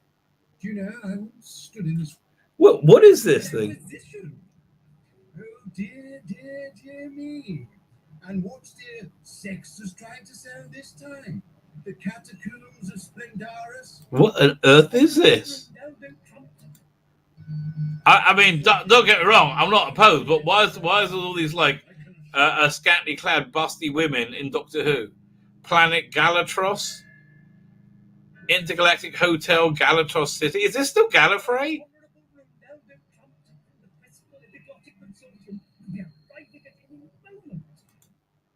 I am dear Ronaldo Trump. This is all very odd. I came here to make This is just weird. He's selling me Yeah, no, I'm giving this one a miss. No, not the Ventrarian Symphonic Edifice. Is there? Yellow Fever. Okay, fine. We're on to a new one now at last. Yeah, I always think this is the Robert Holmes thing that never got made. It's always seemed kind of interesting. But there's like not much of it there. Sir, it's Brigadier Sunnerfield from UNIT and his team. Come in. Surely they're looking after it. You don't seem very worried. I mean, really? I guess I'll give that one a miss. Your hot air, Doctor. Where is oh, is this the one though?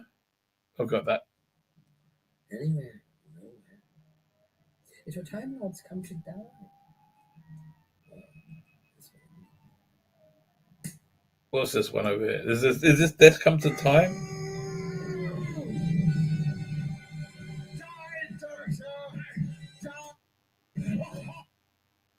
Oh, this is Dark Dimension. I think you're being used as a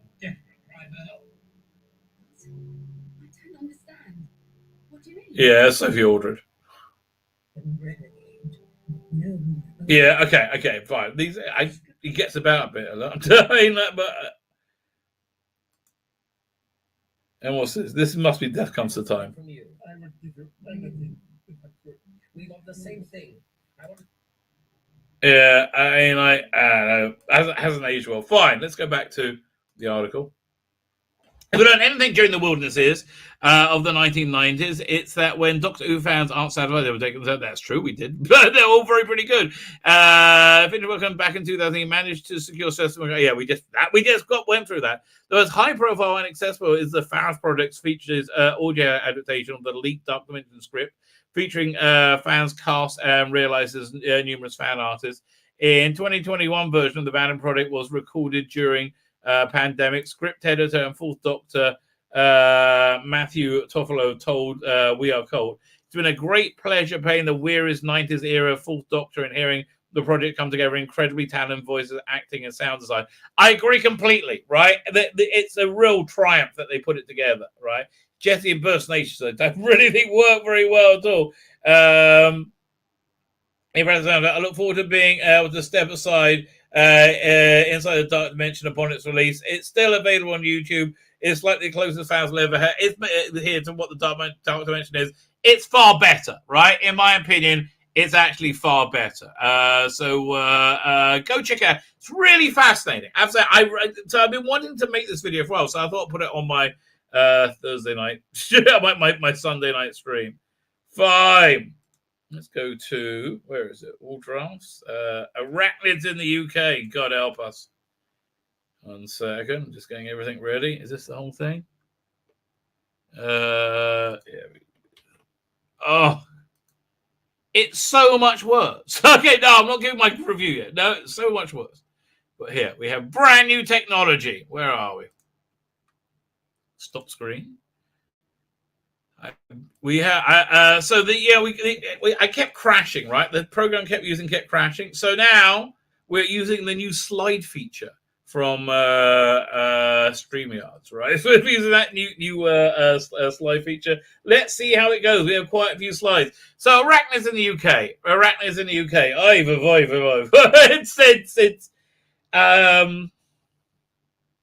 As we're going to see, it's only designed to take the piss out of Donald Trump and to say how awful he is and what a terrible president he is and how great it'll be when he's gone and what a doofus he is.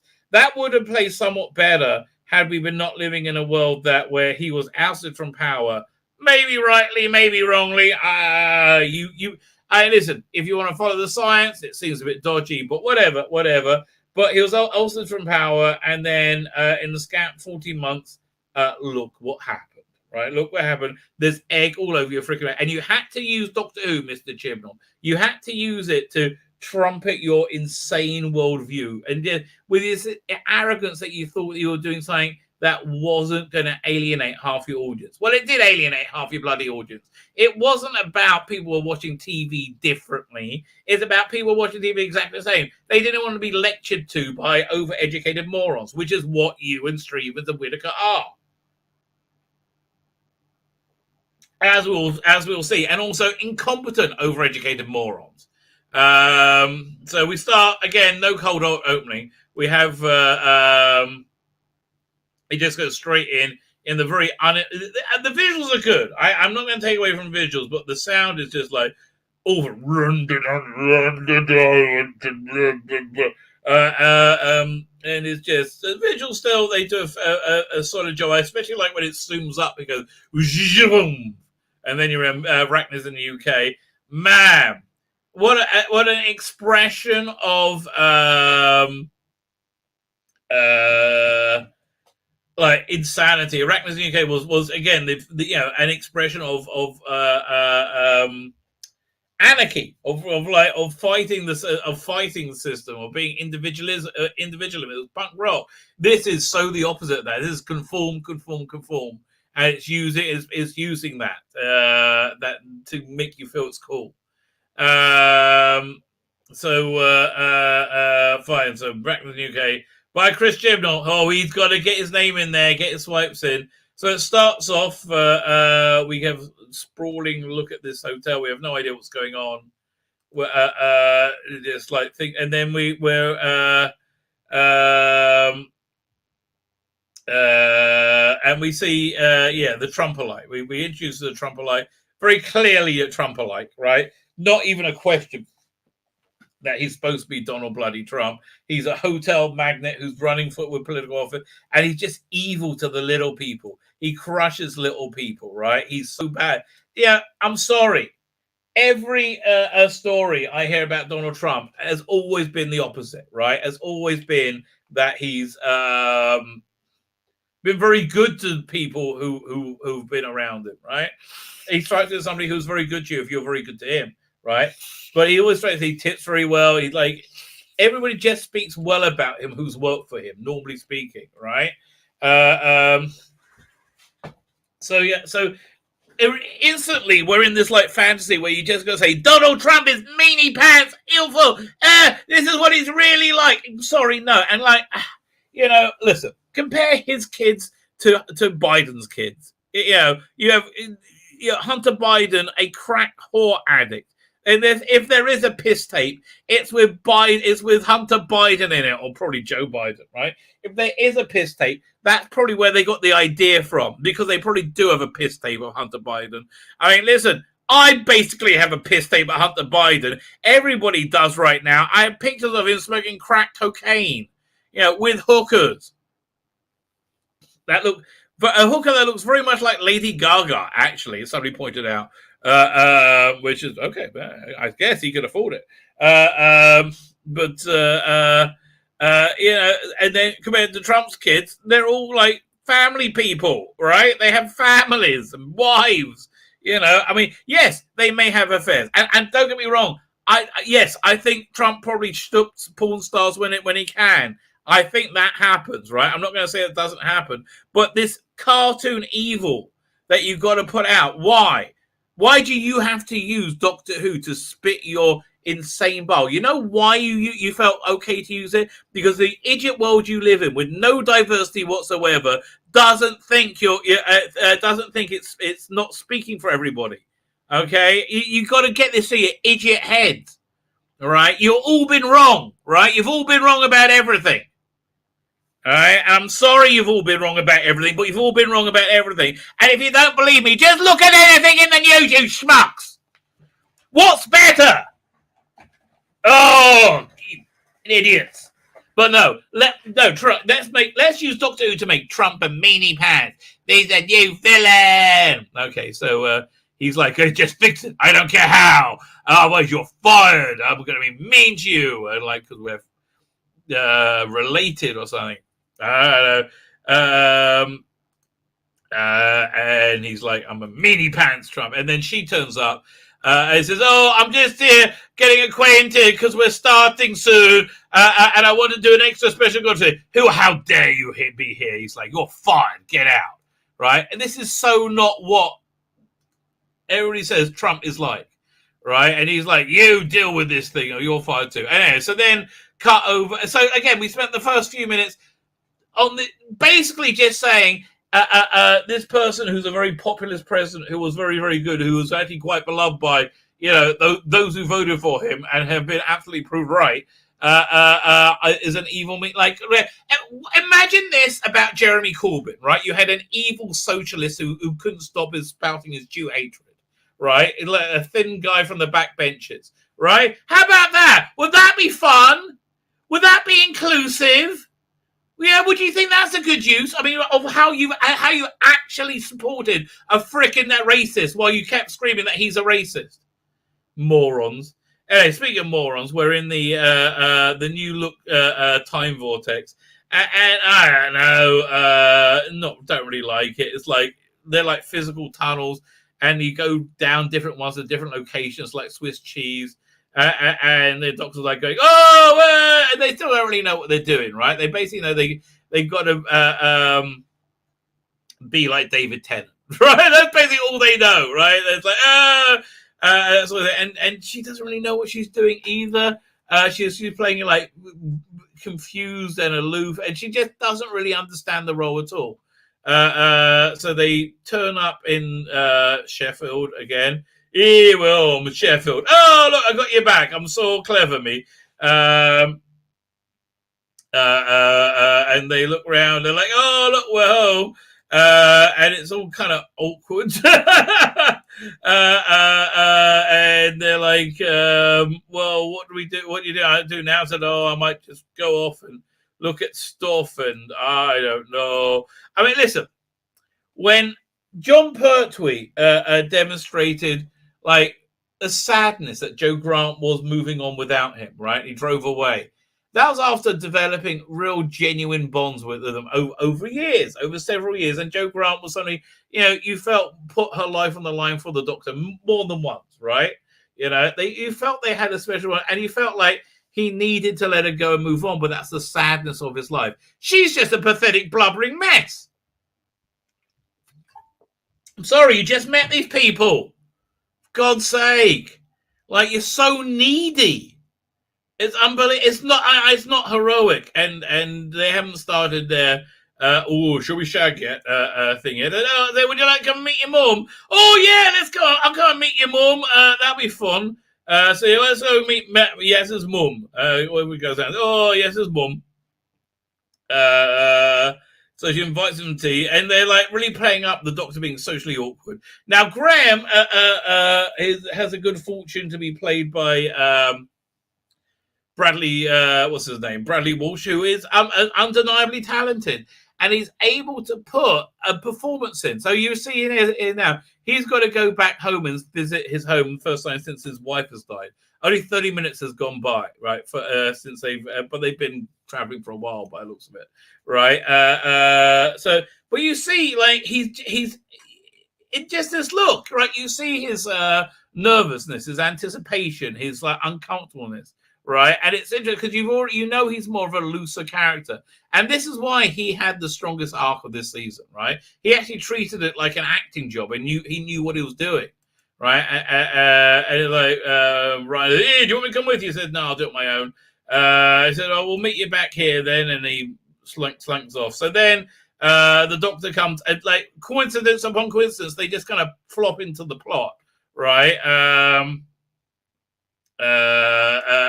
So this woman who I think went missing or something in Hollywood. I can't remember. There was some story with her, the actress. Anyway, and they go, she's looking for a neighbor. It's all just a coincidence. Then she's, cobwebs, spooky dooky cobwebs.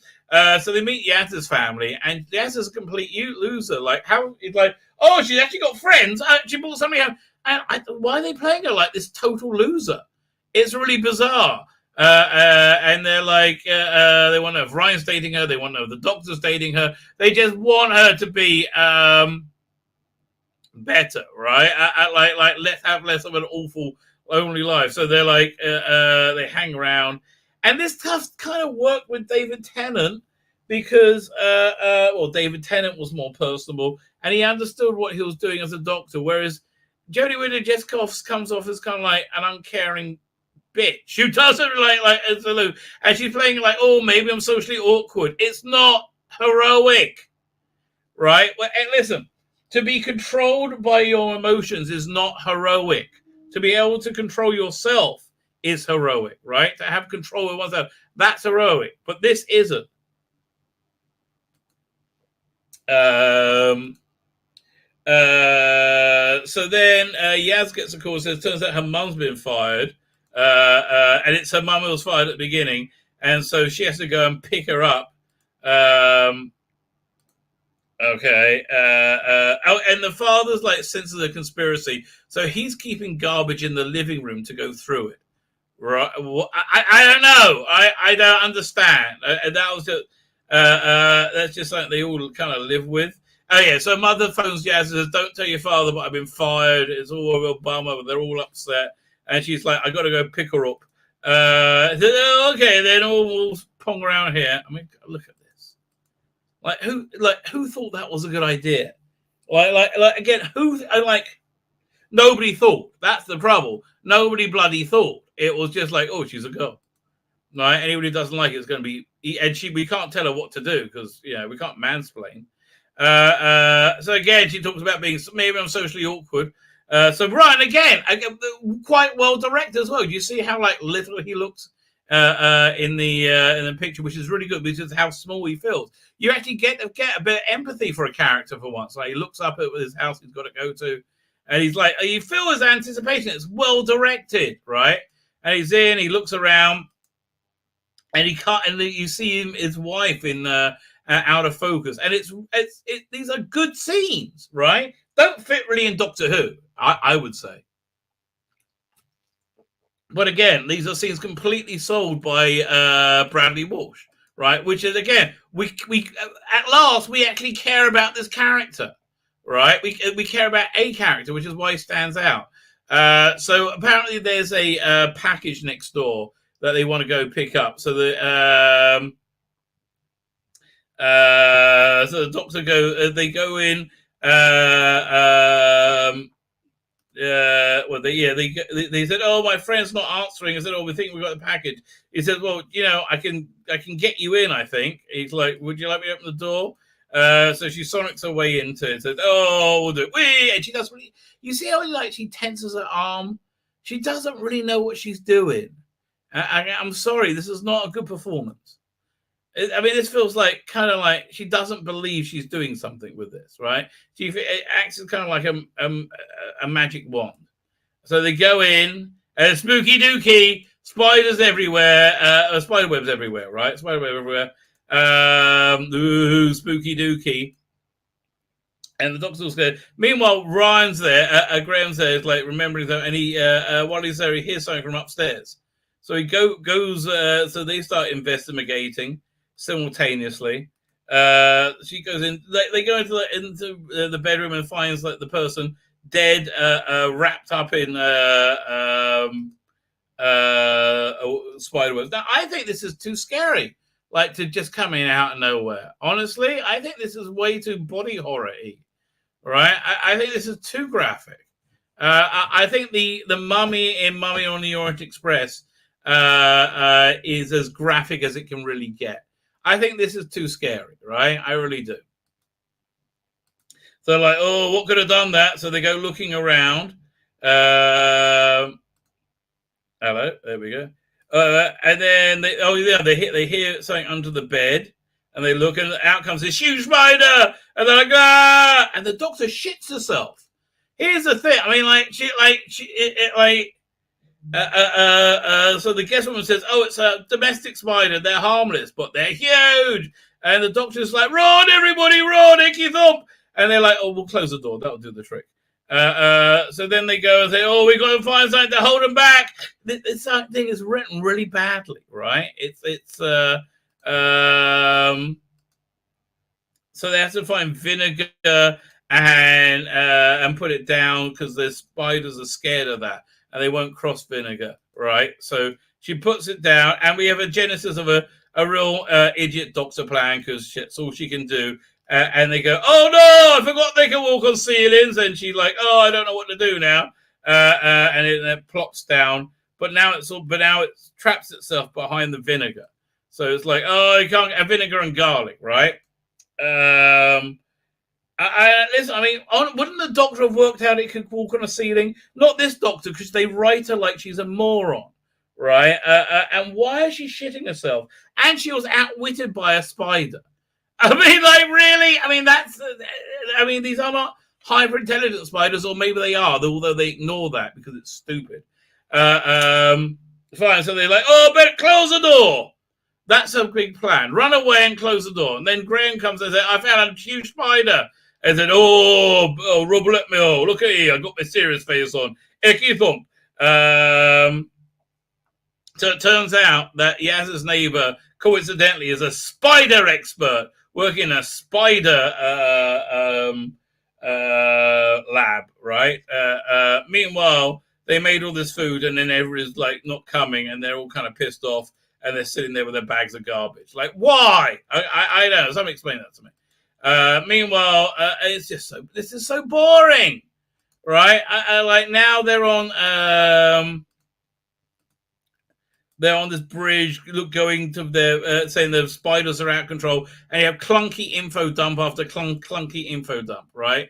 Meanwhile, evil Trump subordinate, red-headed woman must deal with it. So she goes to deal with it, goes, oh no! And then she gets sucked away with something.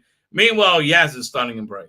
Stunning and brave and stunning. And she drives to this nice swanky hotel to pick up her mother. And I was like, oh, how are you doing? We're so happy to see you. I'm so sad I've been sacked for no reason. And then all of a sudden, Trump's out with his bodyguard pointing a gun at them. This would never happen. I mean, like, again, why are you putting so much effort into making this guy look evil, who is Trump, right? Why is it so important for you, like, to platform this? Right? And how much of a schmuck do you look? And I'm going to say that as many times as you keep doing this, you idiot Chibnall, right? How much of a schmuck do you look now, right? Look at the world that you made, you fucking idiot. Because you did this bullshit. You believed it over and over again. Oh, he's a racist. Good people on both sides. He also said, I absolutely disavow white supremacy in the same speech. Fucking morons. Right? And I'm sorry if I'm a little bit peeved, but they're being on the brink of World War II and looking at World War III and looking at so bloody sorted is starvation, which is on the bloody way by fall, by autumn. Like the idiocy of Biden is beyond me. And I do hope an apocalypse is coming because we need to be saved from this. Anyway, Trump's going to be evil. Oh, so now, so it's just super soap opera writing. This episode in itself drove away 500,000 viewers. Hey Chibnall, you got 2 million viewers in your last on your last Christmas special, right? 2 million live viewers. That was it. How would you like those 500,000 back? Was it worth you being an obnoxious arsehole yet? No. I bet it was. So exactly. So now they got quite a good suit against them, and they can call the police. And she is the police. I mean, like, okay, whatever. So he's like saying, I told you to get out, and you bought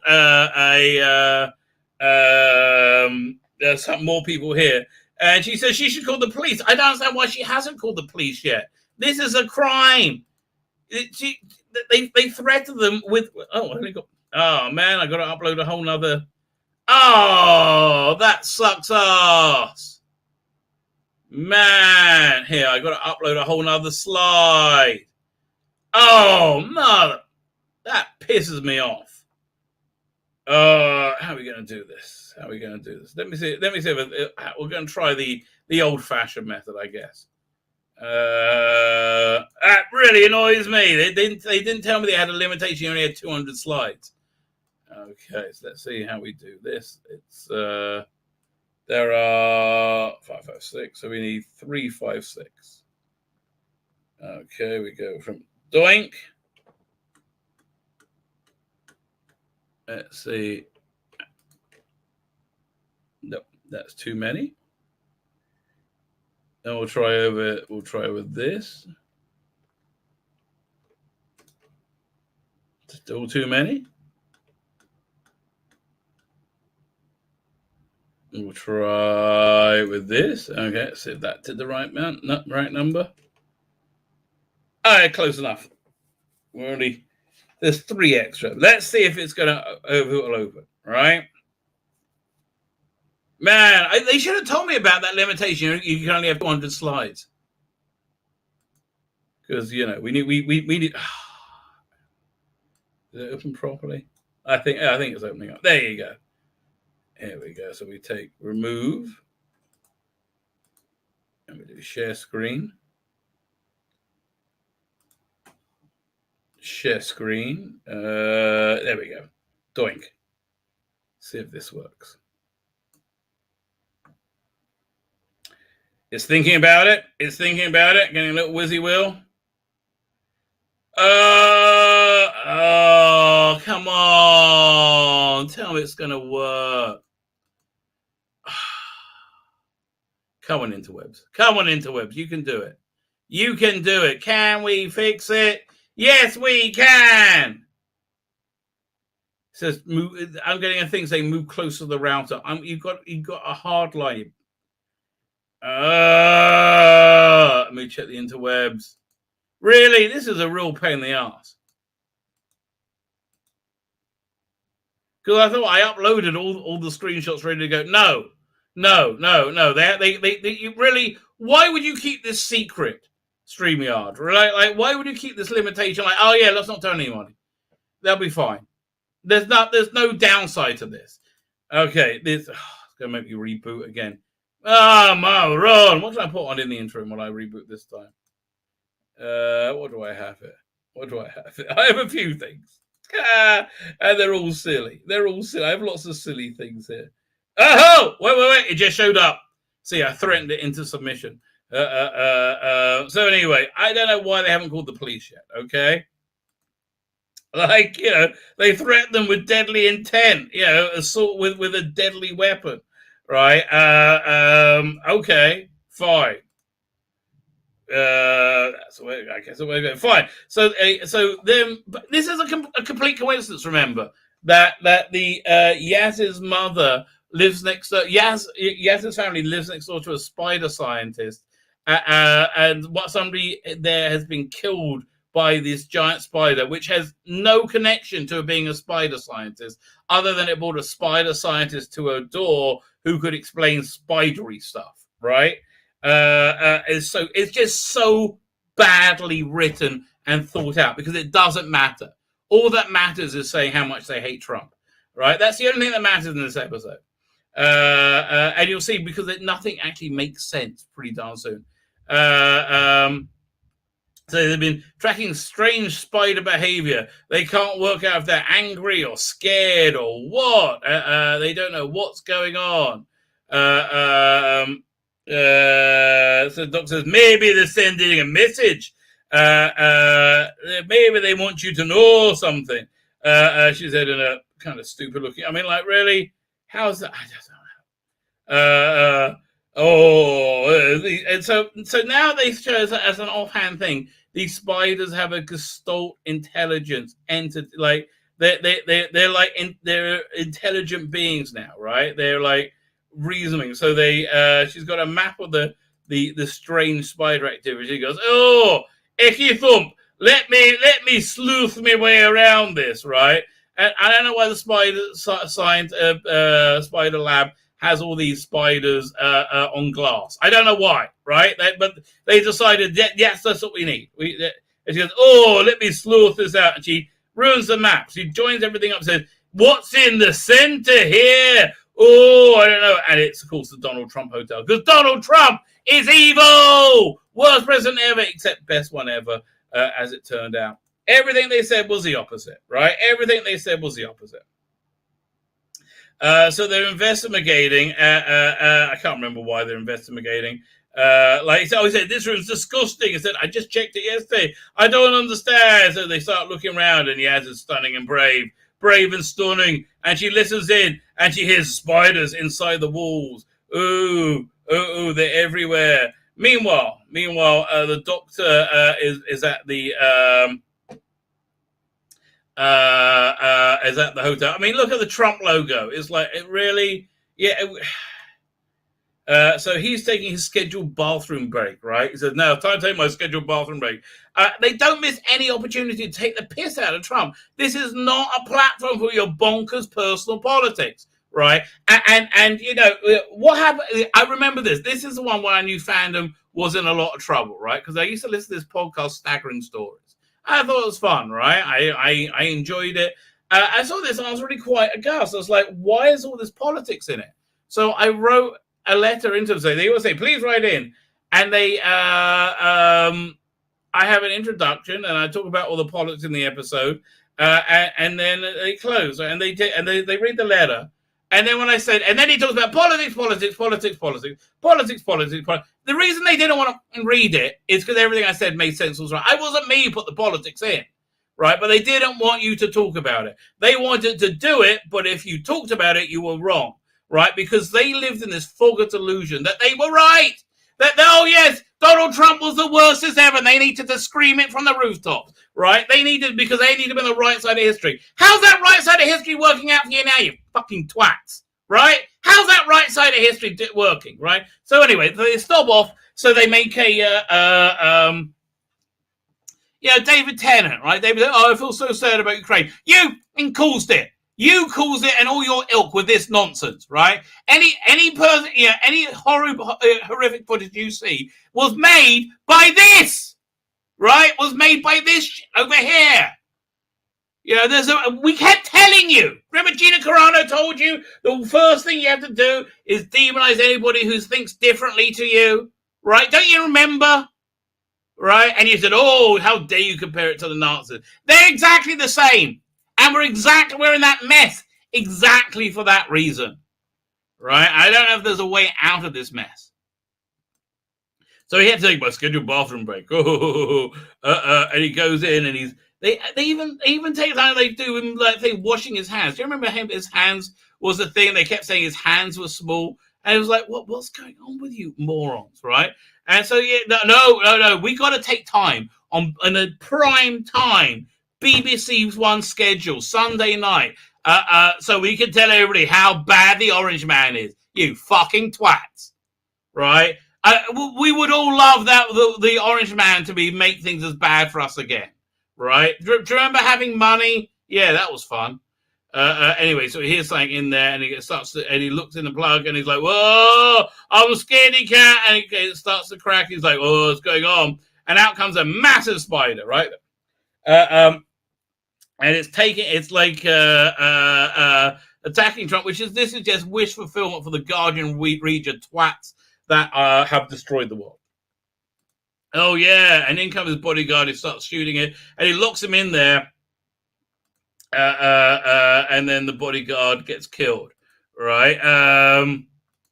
Fine. So now they run out, but the spiders have. So now they've where are they? They've run to the exit, but the spiders have sealed them in with the web. So these spiders are now sentient, right? They're sentient beings. They're like so far. The complete coincidence. I have my notes are Yaz's mum works for the Trump-like hotel. Right, was a manager there. Yaz's neighbor works with the spider scientist. Complete coincidence, right? Now, here's the weirdest coincidence. Yaz's neighbor has also been killed by a spider, and this has nothing to do with her working with the spider scientist. That's just purely coincidental. That is the shitness of this writing, right? So fine. So they're like, oh, what are we going to do? They got sealed in. We've got to find a way out. And he's like, oh, the giant spider is taking his friend down, so he runs for it. He's scared. And it's everything they want to see Trump do, right? Yes. Oh, please, more of that. So they meet up, and they're like, what are you doing here? Blah, I'm an evil Trumpolite, but I'm kind of pathetic. Also, I'm kind of charismatic. Hasn't this guy been cancelled for beating his girlfriend? Yeah. How's that aging for you?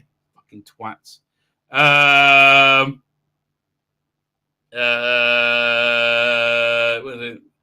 Fine. So then it turns out he has a what was it? They go to the kitchen or something to go and hide from it. Then, oh no! First they go and check it out. They go, oh, it looks like a big spider was down there, and the doctor looks around and sees the spider, and then she runs out. Oh, and she shits herself again. I mean, she is so crap, this Doctor Who. She goes, oh, let me do a bit of lecturing. Ecky thumb, Donald Trump bad, Orange Man bad. Oh, where's me pussy hat? Oh God. And so they all go down to. Oh, they try and get out, but they're sealed in by the spiders, so they're clearly sentient. And they're like, how can this be? So then they run to the kitchen for some reason, right? And that's where they got the plan. The doctor has a shit plan once again. This is all very veers into CBB, CBBBs, whatever they call it. It's like children's TV on its lowest level. I understand how Chris Chibnall thought this, how there was a script editor that let this go through, let alone Chris bloody Chibnall, right? So we get it's soap opera writing in terms of CBB writing. Also, they can make Donald Trump look stupid, right? So now they even name check Donald Trump. Look at her sneering.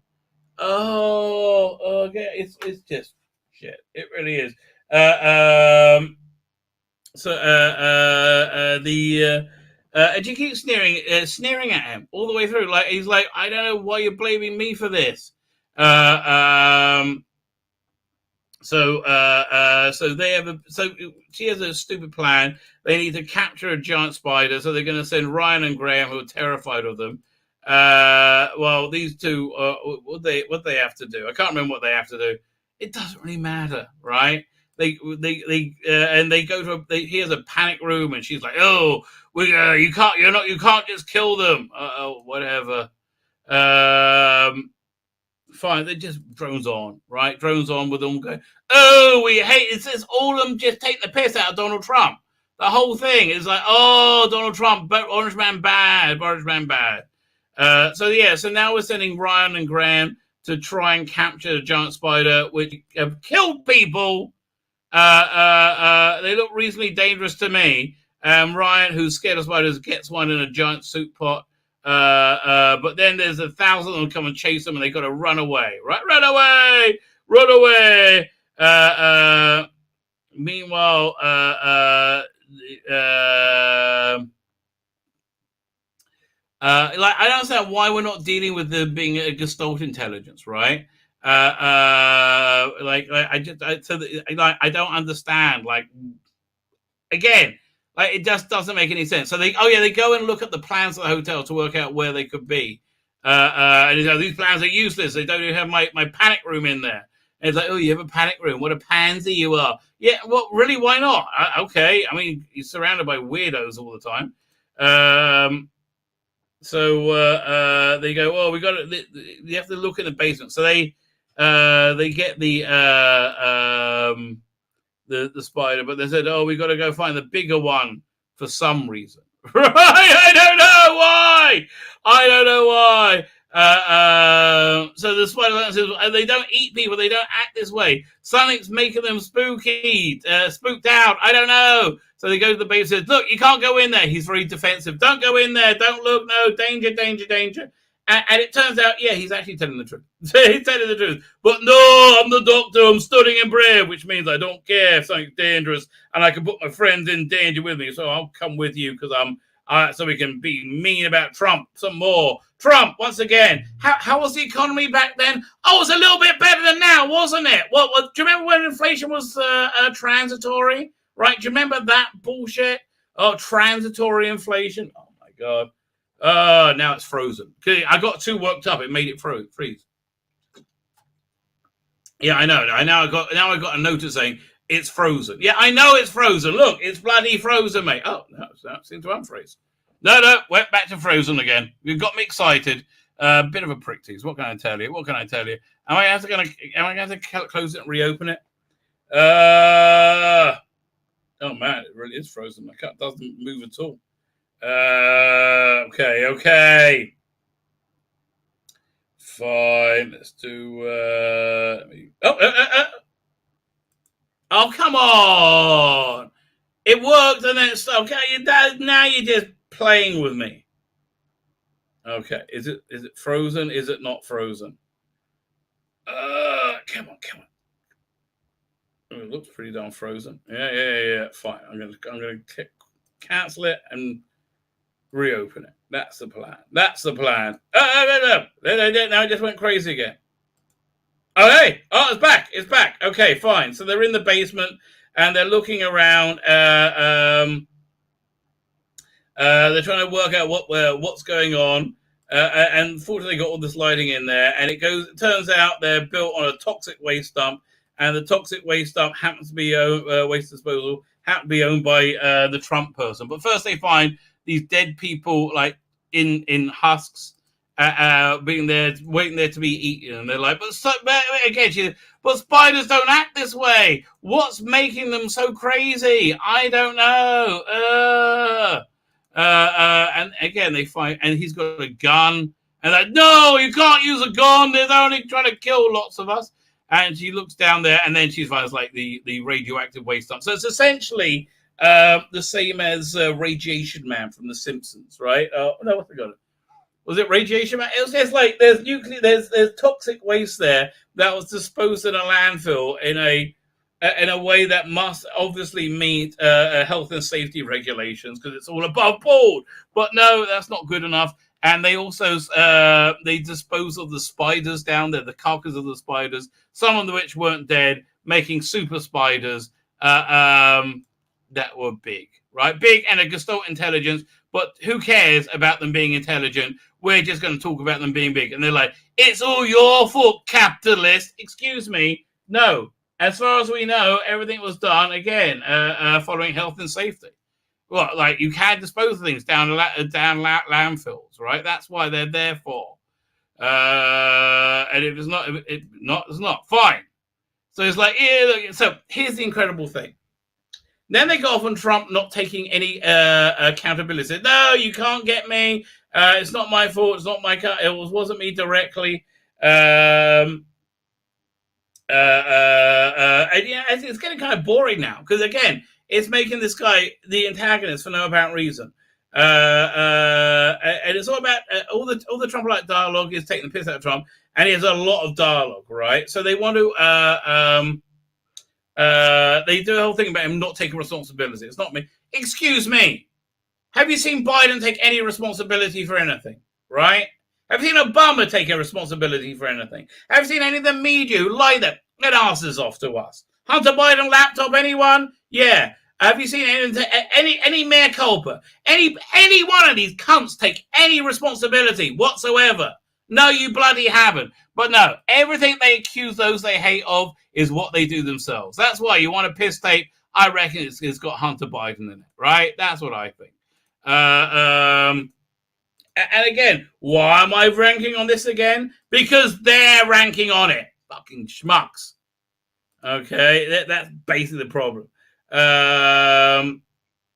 So fine. Now it's just again, it's there to take piss out of Trump. It's just and so they're just trying to find pretexts to keep the things going. So now they're looking for a bigger spider, and they look up. First they talk about how his dad had sent him a letter, and he's saying he said you can come with me like you're like a proper family. He says, I don't like that. I don't like him not calling you proper. You are proper, Icky Thump. Yeah, he said, oh, that's quite nice here. So they look up, and there's a giant spider, and they leg it, right? And they go, there's a big spider there. We don't know what to do. Big spider. She's like, oh, big spider. Icky Thump. So then they're like, we got to come up with a plan. And he's like, well, why don't we take it? First, we got to go to the escape room. They go to his escape room. He gets in. He says, look, I got weapons. We can take them out. He's like, you can't kill them. They're innocent, intelligent creatures. Just remember. He's like, well, why not? This is the definition of pest control. They're killing people, you daft idiot. Right? And they're like, no, that's inhumane. Giving them a quick death. No, okay, Thump, you can't do that. We're going to do my insanely shit plan, which will actually torture them to death, right? And you know, they have a whole thing about gun control, about like how the Americans are stupid with guns. Excuse me. They got, we've seen what's happened in Canada, and we've seen what's happened in Australia when they take your guns. Right, we've seen exactly what happens. You get totalitarian governments, right? I mean, have you seen how Canada's had its arse handed to you on the world stage? How they say Justin Trudeau shouldn't be allowed to speak in the world forums, right? It's an embarrassment upon embarrassment. And I have to say, 99.9% of gun owners in the US are law-abiding good people. Right, the most gun crimes are committed by handguns, which are exclusively over the black gangs, which are created by democratic left-wing policies, economically disadvantaging people because their skin color, right? That's where most of the gun crime comes from. What insane left-wing policies, just like most misery comes from. Insane left-wing policies. And if you're in any doubt, look back to 2018. Now look to now. And look out your window. And tell me how smug and right you are, right? So here's the plan, right? So the doctor says, we're going to get the spiders to come in by making sound waves. And Ryan's like, I'll be a black stereotype and do body popping. And so this is their plan, right? They weren't going to shoot them because that would be inhumane. No, instead, they're going to trick these intelligent creatures into going into the escape room, locking them in, and letting them starve to death, right? No, they're not going to do the inhumane thing of killing them without pain. No, they've got to have agonizingly starved to death, right? Thank you, Doctor. And the reason they didn't think about this, the reason they didn't think about it is because all they cared about is taking the piss out of Trump. That's all they wanted to do. So the spiders all go to their death, to the horrible, painful death. But the evil Trump-alike says, I'm going to stop them torturing these poor animals to death. And they go and get stuff to try and attempt the giant spider out. And he's like, these things are crazy. So they come in and the spider can't breathe. The spider can't breathe because it's too big. And now it's just a bummer. Right, like giant spider, it's dying because it's suffocating. It's just a bummer, and it's not fun. It's not Doctor Who, right? So now we gotta look at things positively. Oh, nothing's really the enemy apart from the Orange Man, bad. Eki thought, but nothing's really the enemy. Oh, just the patriarchy. So now killing it is suffocating would totally be a mercy killing, right? That's exactly what Sting comes in and do. And they're mad at him for doing it. He comes in and shoots him and says, how dare you not make this animal suffer and make me feel superior? I'm sorry, you stupid cunt. You were freaking torturing this incredible species to death. And why are you suffocating and starving the other ones to death? Why don't you study them? Like, oh no, we just put radioactive waste down with spider carcasses. No, we don't need to look into that at all, right? We don't need to look into that. Now we have the Doctor hating the Trump-alike, right? And it's in essence hating anybody who liked his policies that were incredibly successful and made our lives better. You idiot morons, right? So we have the Doctor hating half the audience, much more than half now, I would have thought, right? How's that work out to your ratings, right? Oh, no, but you had to show them, right? Oh, take that, Orange Man. Yeah, take that, ratings. But you thought it was okay to do because you were convinced beyond convinced that you were right. Oh, we were right. He's a terrible danger for the whole world. No, you were wrong. Again, I believe in God. And you know why I think God allowed this travesty to happen? So you couldn't have any room to wiggle and say, oh, no, I wasn't wrong. You were wrong. Idiots. You were wrong. So now we actually get, as we can see, so we get a bit of a coda. Graham goes back to his house and he looks around again. Again, we get some acting and he sees a ghost of his wife. And again, really nice bit of acting from Bradley Walsh. And we have Yaz's mum badgering her, says, why don't you get out and have a life, you miserable cunt, essentially. And she's right. God, get out and meet people. And I don't know. So they're like, yeah, I think I'll go too. So they all decide they're not going to see the Doctor off. They're going to go and ask, hey, can we come with you? And we get the thing the Doctor loves to do next, right? The Doctor loves to do is she loves to stand up and lecture the fam as they ask for something. Yeah, now listen to me. I'm studying and brave. That looks like a big step up they got to do. You're not going to be. I might not be able to keep you safe, darling. You can't keep anything safe. Let's go there. Trip of a lifetime. And they're like, yay. Let's go off to the next week's episode, which we're going to do next week, which is equally shit. I think what's the next episode? Here, let's have a look. 1 second. Doink. Doctor Who episode guide. Doink. Dan, dan, dan, dan, dan, dan, dan, dan, dan. Indestructible. It's either the Subnunga Conundrum or 13 or Demons of the Punjab. Equally, or Demons of Punjab is worse, obviously. Okay, Sugunga's Conundrum, which is just bland and boring and full of propaganda, right? Bland, boring, full of propaganda before it gets obnoxious, boring, and full of propaganda. Then Kablam, a halfway good episode, but Joe Whittaker doesn't know what to do. Witchfinders, not a halfway good episode. It takes you away an awful episode and a battle of a rant score of Kolos. We're going to do all them all. We're going to do them all. Collect the set of insanely awful, right? Collect the set of insanely awful. That is Doctor Who. That is Doctor Who. What do we call it again? What was this stupid episode called again? Arachnids in the UK.